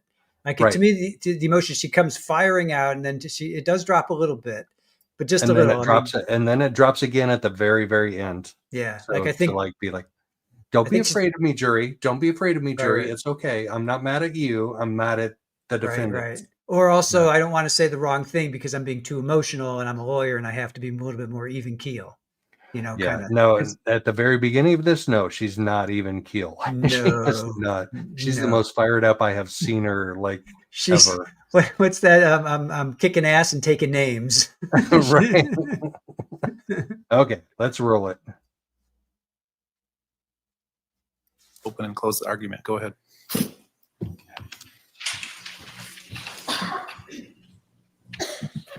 The defendant wants you to think that Brandon has it out for her. She has tried to insinuate that Brandon was involved with working with Detective Pillar for years just to get her. But what you heard was that Brandon has actually been working with law enforcement on multiple investigations, and that in fact, Melanie Boudreaux is a subject of multiple investigations. So again, as the defendant sits up here and tries to portray and paint a picture for you of her innocence and sadness and family tragedy, she again misrepresents what was told to you at trial. She tells you there was no plan, but she ignores the facts and the evidence of a very obvious long plan. A plan that started when she began, this defendant, Lori Vallow, meddling in Melanie and Brandon's marriage. And when that marriage was finally ending, this defendant continued to help her cousin, or her niece, Melanie. She continued to aid her. And what we see in every one of these bits of evidence is this core group of people, this defendant, her brother Alex, Melanie Boudreaux, and Chad Daybell. The four of them working together. Do we need to have words of video? No, we do not. That is why there is that jury instruction on direct and circumstantial evidence. We hear Melanie's name again. At what is going on here. And it screams to you a conspiracy by this defendant, by Melanie Boudreaux, by Alex Cox, and by Chad Daybell to kill Brandon Boudreaux. Every action you see there, the defendant would like you to look at them individually and pretend that they don't all point to what happened on October 2nd. But everything they did leading up to then shows you a way to cover up and prepare for the murder of Brandon Boudreaux. When we talk about a plan and this defendant's actions, the most obvious and screaming piece of information is this defendant holding on to her brother's phone for days, holding on to the 480-351-9120 number for days while her brother is gone, with her Jeep, without the rear tire, without the back seat, with a gun with him. That is part of the plan. That is the assisting, that is the promoting, that is the conspiracy that this defendant wants you to pretend doesn't exist. We don't How do we need know he had a words. gun We have with him? actions that are obvious, and they're done by this defendant Alex? and her co-conspirators. Well, because of the The gunshot state asks residue. you to look at everything together, regardless of how many people want to cry up here, regardless of how many Okay. people want to try to testify.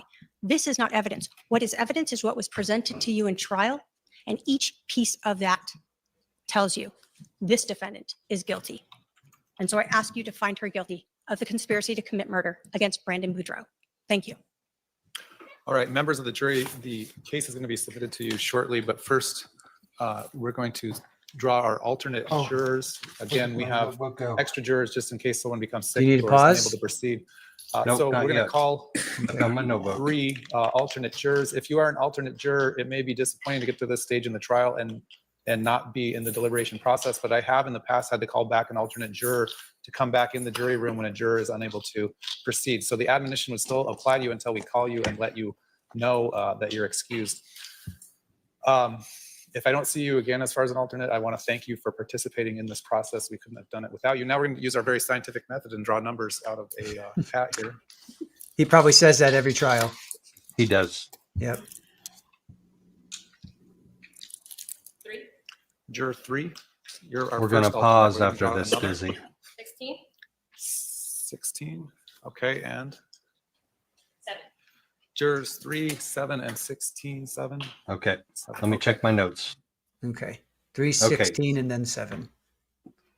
So juror 3 is a male. He initially started out as juror 7. He's an elected official of a nonprofit. He's divorced. He has 5 grown children, and he hasn't served on a jury before. I think he's the bald guy with a goatee, and I've seen him leaving. He leaves for lunch every day. Somebody else in the court saw him at Five Guys one day. And I saw him coming back from lunch off campus one day. So he's out. I don't know what that means. Juror 7 was the young DoorDasher. Okay, so he sits up on the top row. 2 down from juror 9. So juror 9 is what Tracy calls Captain Jack. There's a young lady next to him that's juror 8, and juror 7 is like a younger guy. He wears flannel most days. He's got long dark hair and some facial hair. Don't know much except he's been working for DoorDash for a month. He's single and he's never served on a jury before. Don't know much about him. Didn't notice much out of baseline with him during the trial. And then what's the last one? 16? 3-7-16. Yep. I don't have many notes on her at all. I didn't write down what her job was. She is a younger gal, but I have noticed during the trial that she is one of the more studious note takers. So they're losing her notes for deliberations. Okay. So originally it was 8 and 8, right? 8 male, 8 female, and then the one elder gentleman left. So now we've lost 2 more males and 1 female. So juror 10 was a male and 3 was a male and 6. 7 was a male. So we've lost 3 males and 1 female from the original 7 and 7. So it's 5 and 7. 8, 5. Yes. Yeah. Correct. Yeah. 5 males, 7 females. Okay. Yes. All right. Yep. Just wondering. Yeah. Okay. Let me just make a note of that. 5 males now and 7 females. Do you think that favors, which side do you think that favors, if it favors a side at all? I was really worried that juror number 5 was going to be one of the alternates. Like I was literally, no, I wasn't literally on pins and needles because that would have hurt. I was figuratively on pins and needles, hoping that juror 5 wouldn't be kicked out because he has been the most studious note taker. He was on the edge of his seat at appropriate times. He was leaning back at times when I wasn't sure what that meant.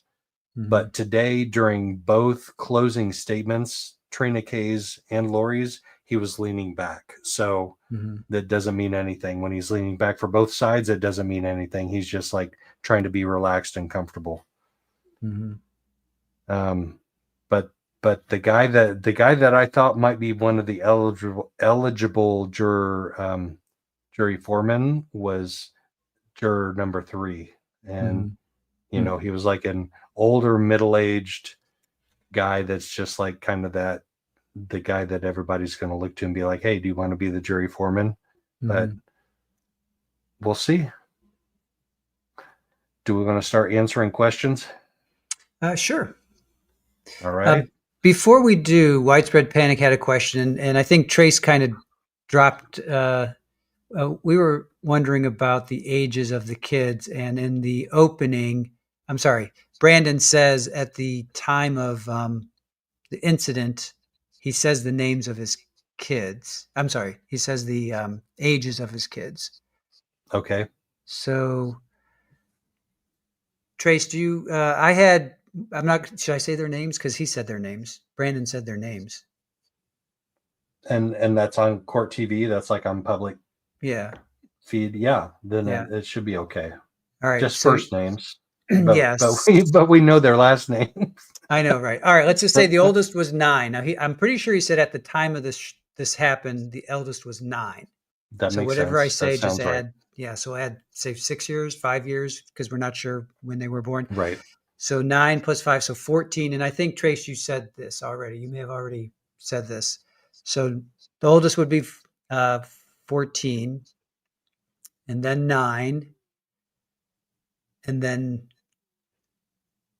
wait, 5 years. I'm adding 5 years. So 14, 10, 9, and then 7.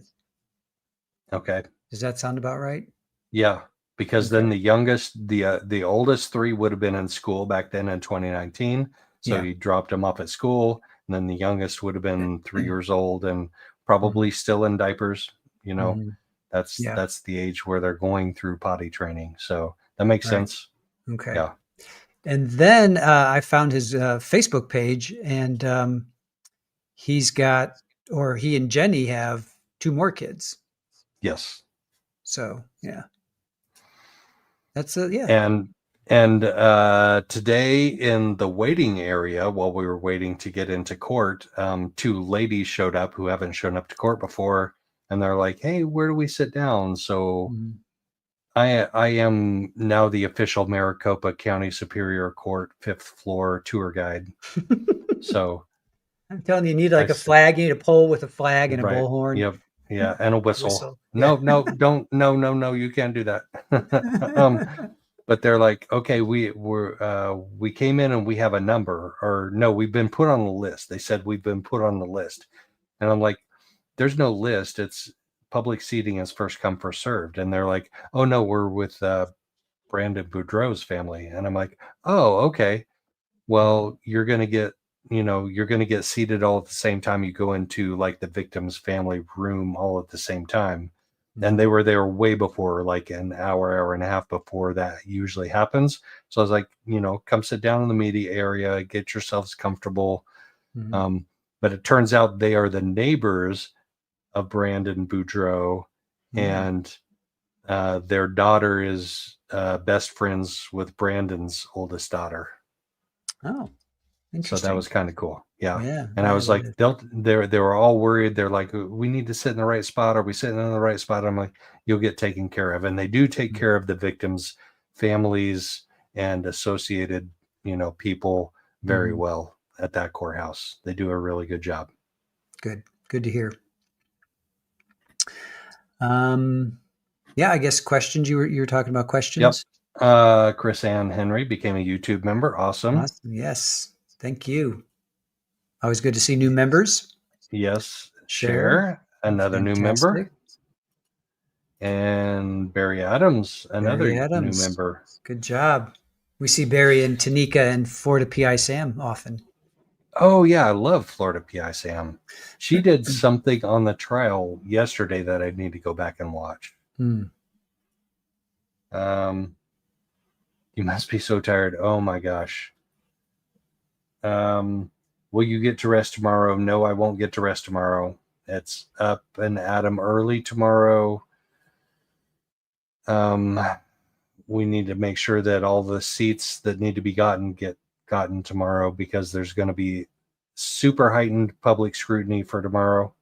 So no rest tomorrow, but there will be rest the day after tomorrow. That's the story of this trial. No rest tomorrow, but the day after tomorrow.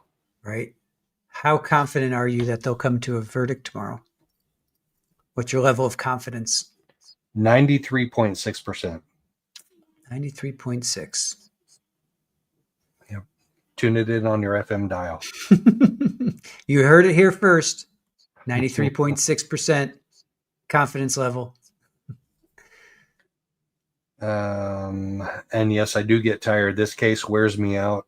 I will tell you my Groundhog Day quote when it's all done, but not prematurely. Oh, please do.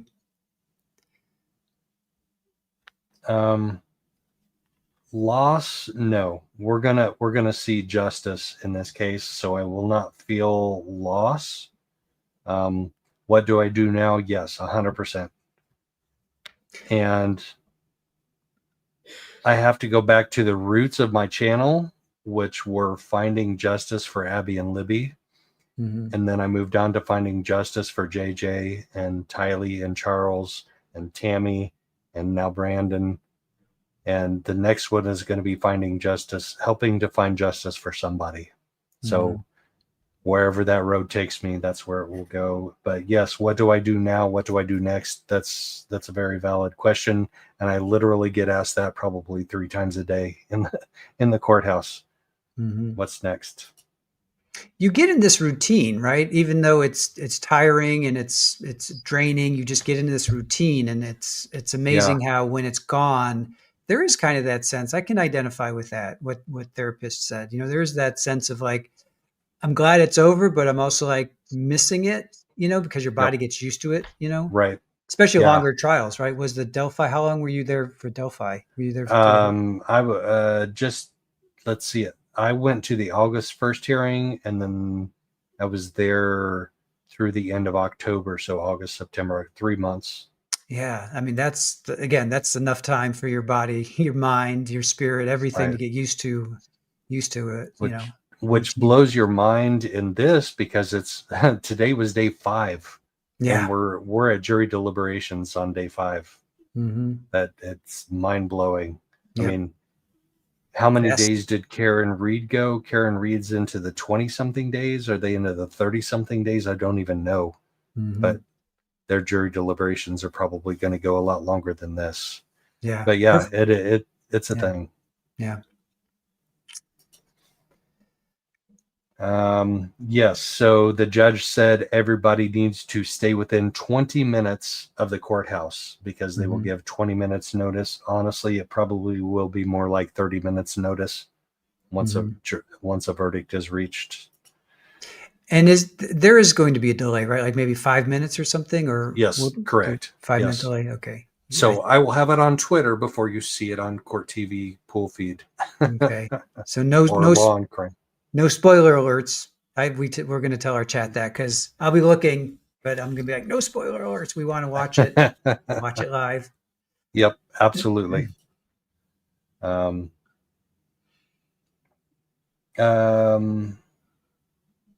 I didn't see them being upset. I think they were a little confused, like, what do I do now that I'm an alternate? But I didn't see them being upset. And we just talked about what their bio history was. Yeah, number 16, she was the one taking a bunch of notes. Absolutely. Yes, I think we're all pretty confident of that.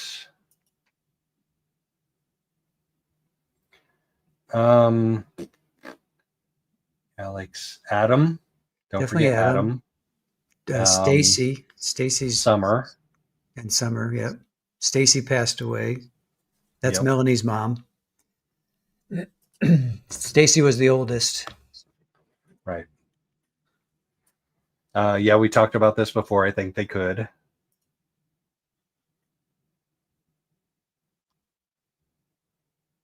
Why is she asking about data locating a person in specific aisles in Walmart when they were talking about one smartphone in Rexburg? She was confused about Google location data versus tower. Okay, I got to step away real quick. Can you handle chat for like 1 minute? Yeah, are you going to watch the end of your game? No. No, I have something else going on in the background. Go, step away for 1 minute. Yep, go. I think, Heather, at that point, because they said that they were both located at the Walmart. So I think that she was saying, can you how specific can it get? And Special Agent said, he said, not specifically, but he said you could get pretty close, only because depending on your phone, if you have like 30 apps and 29 of them have tracking information on them, then they could possibly locate you to a specific aisle. It's getting, the technology is getting to the point where they can track you. So I think she was just asking because they said in direct that they were both her and Alex were at this Walmart. So yeah, love always. That's Charlie. Joe's dog picture. That's Charlie. And at the end of the stream, I'm sure you've seen, or maybe you haven't, if you're brand new, Joe does a nice tribute to Charlie as an ending.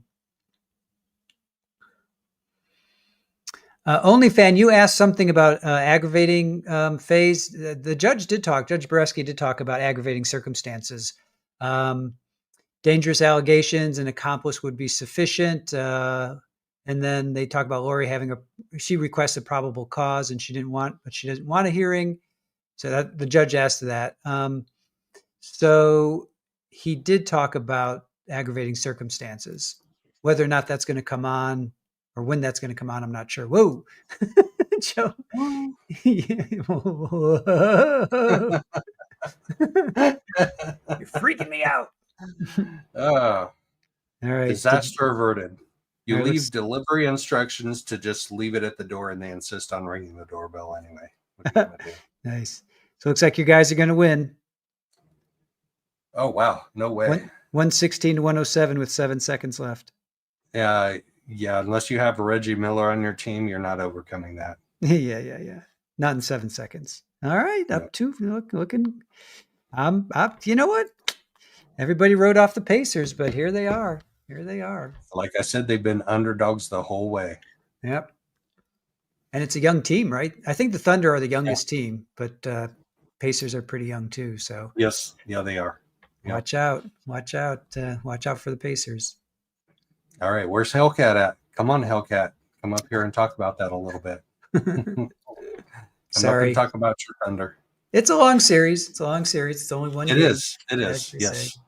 2-1 is not insurmountable in any way, shape, or form. Yep. The next game is pretty important. Either you're up 3-1 or it's 2-2. So that's the next game is pretty important. Sorry, yes, Capri. We'll talk baseball if you want. Sports ball. And then other people are like sports ball. Ugh. All right. Right. Yeah. Hellcat went nighty-night, according to the therapist. Therapist, says she went to sleep. There's a couple more questions. I think I've just had one too. I don't know if that got started or not, but yeah. All right, let's see who else. What else? Anyone think Lori has good selective hearing? Oh, absolutely. She's a narcissist. She wants to hear what she wants to hear, and she doesn't want to hear what she doesn't want to hear, and she doesn't want to hear anybody tell her no, which is why she filed more motions to dismiss Judge Boreski and Judge Green, and then Judge Kevin Wine ruled on those motions to decline them, so he's next. So her next motion is going to be a 3-way motion to dismiss Judge Boreski and Judge Green and Judge Wine because they all told her no. What are we going to do with her? Multiple investigations. Yep. We heard that very clearly. So what other, Melanie is one thing.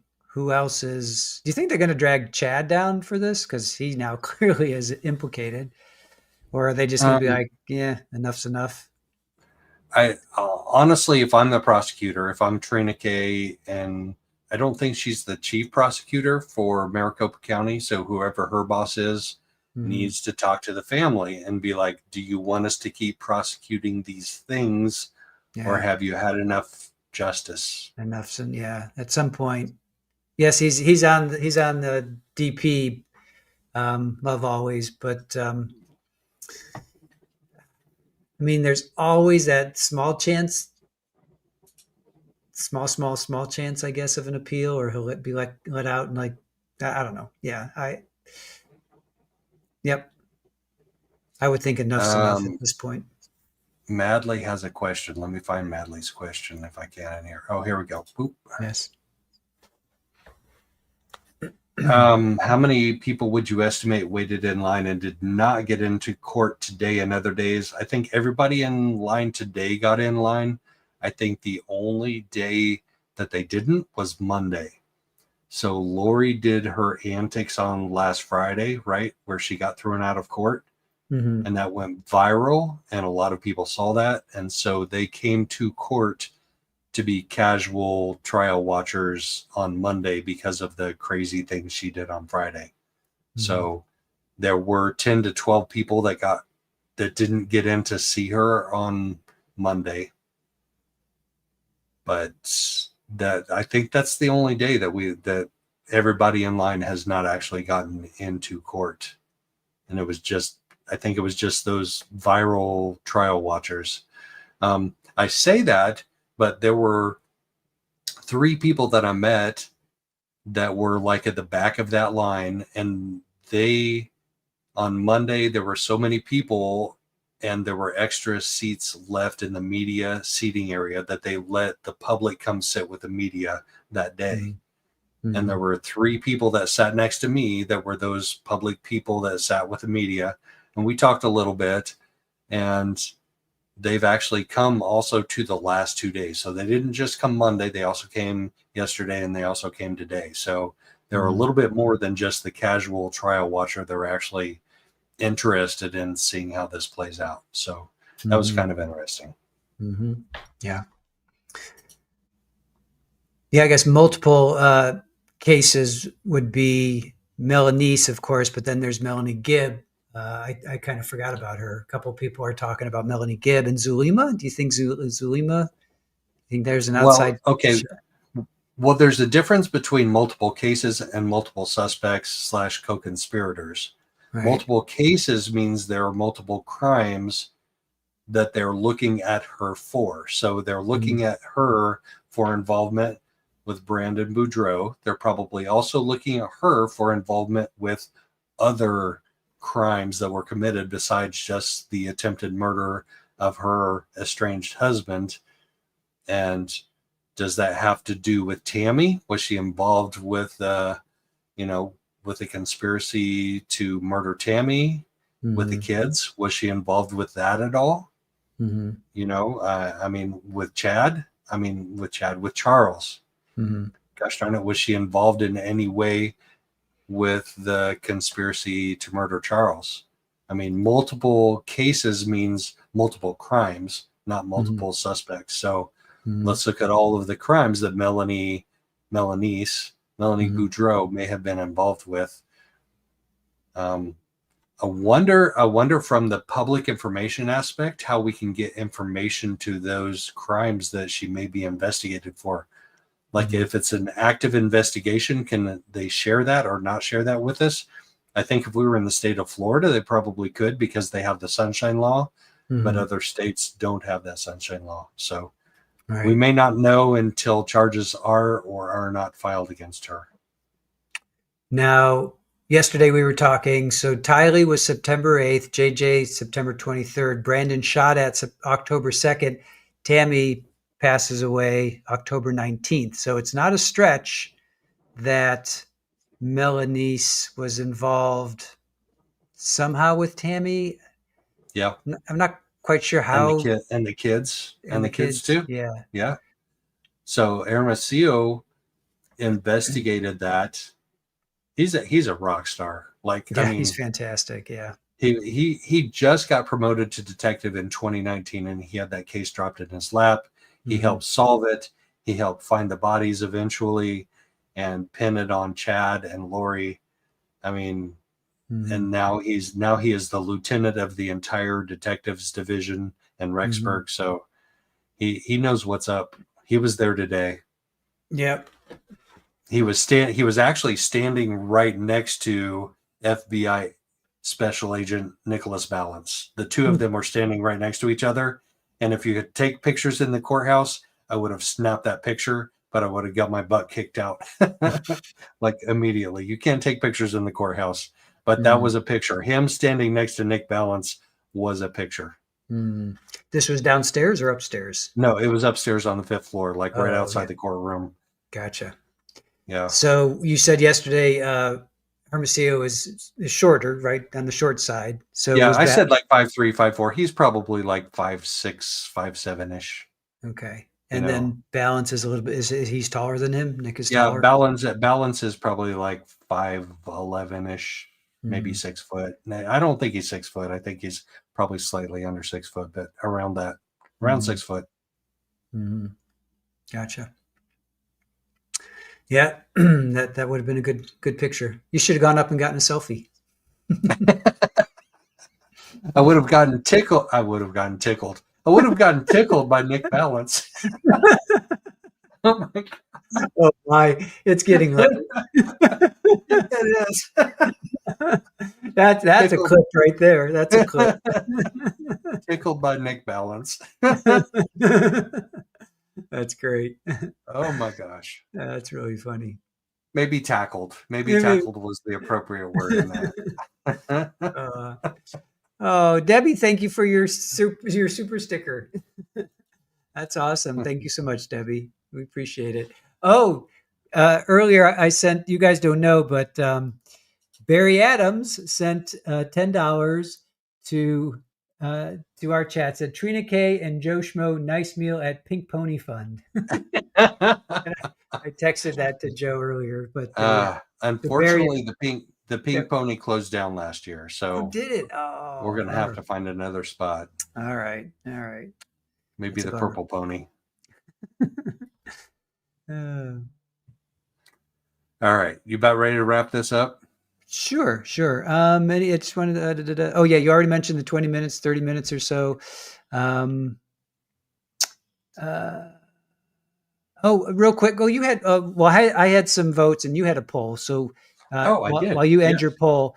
So we had 300 votes, which was awesome. Did the state prove their case? 94% of you said yes. 5% of you said no. We talked about what Mr. Balance looks like. 130 votes was, do you think the evidence is stronger in this trial or in Charles's trial? 41% of you thought the same. 36% thought Charles, and 22% of you thought Brandon.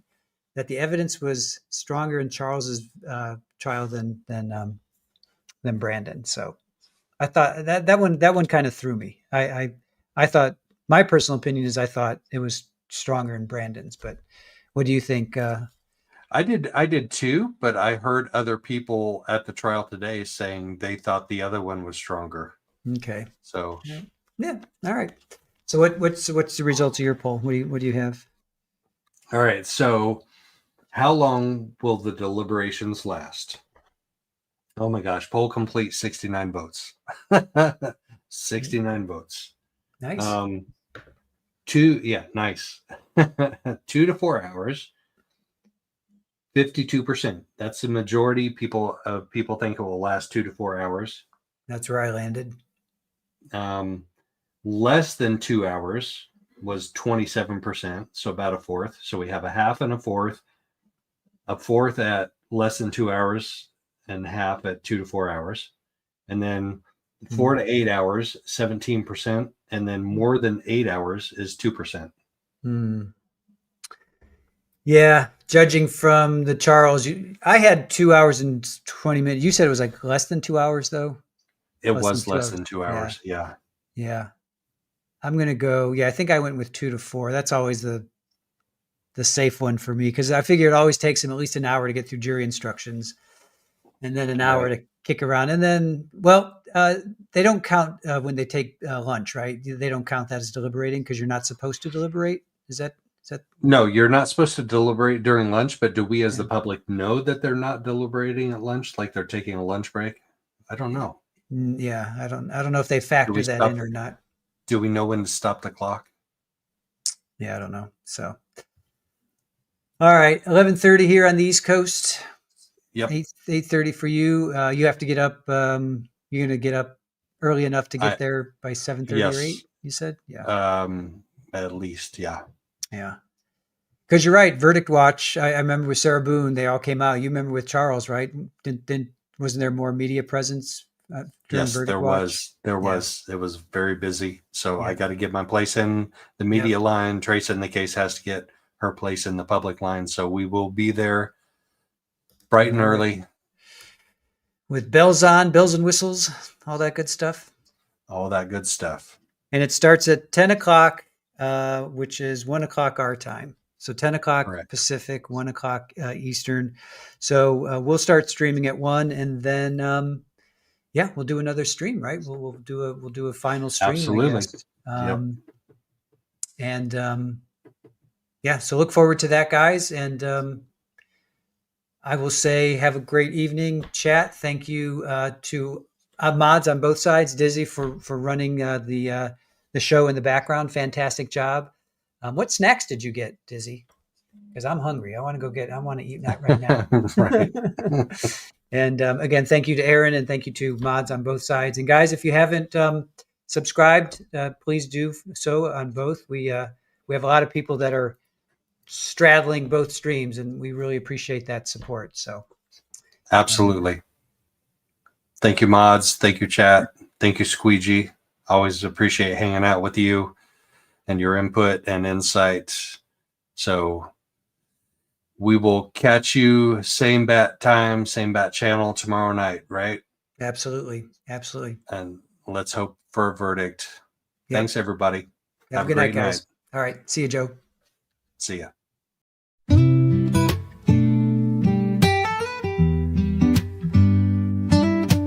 Good evening. Come and find you a seat. Grab yourself a cup of joe and put up your feet. Let's talk about the latest news and all about true crime.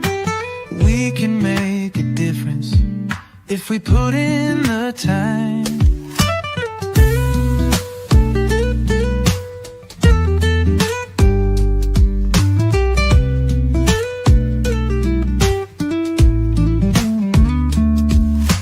Good evening. Come and find you a seat. Grab yourself a cup of joe and put up your feet. Let's talk about the latest news and all about true crime.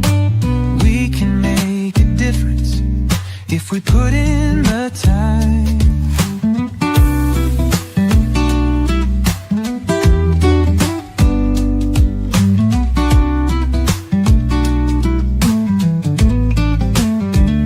Oh, we can make a difference if we put in the time.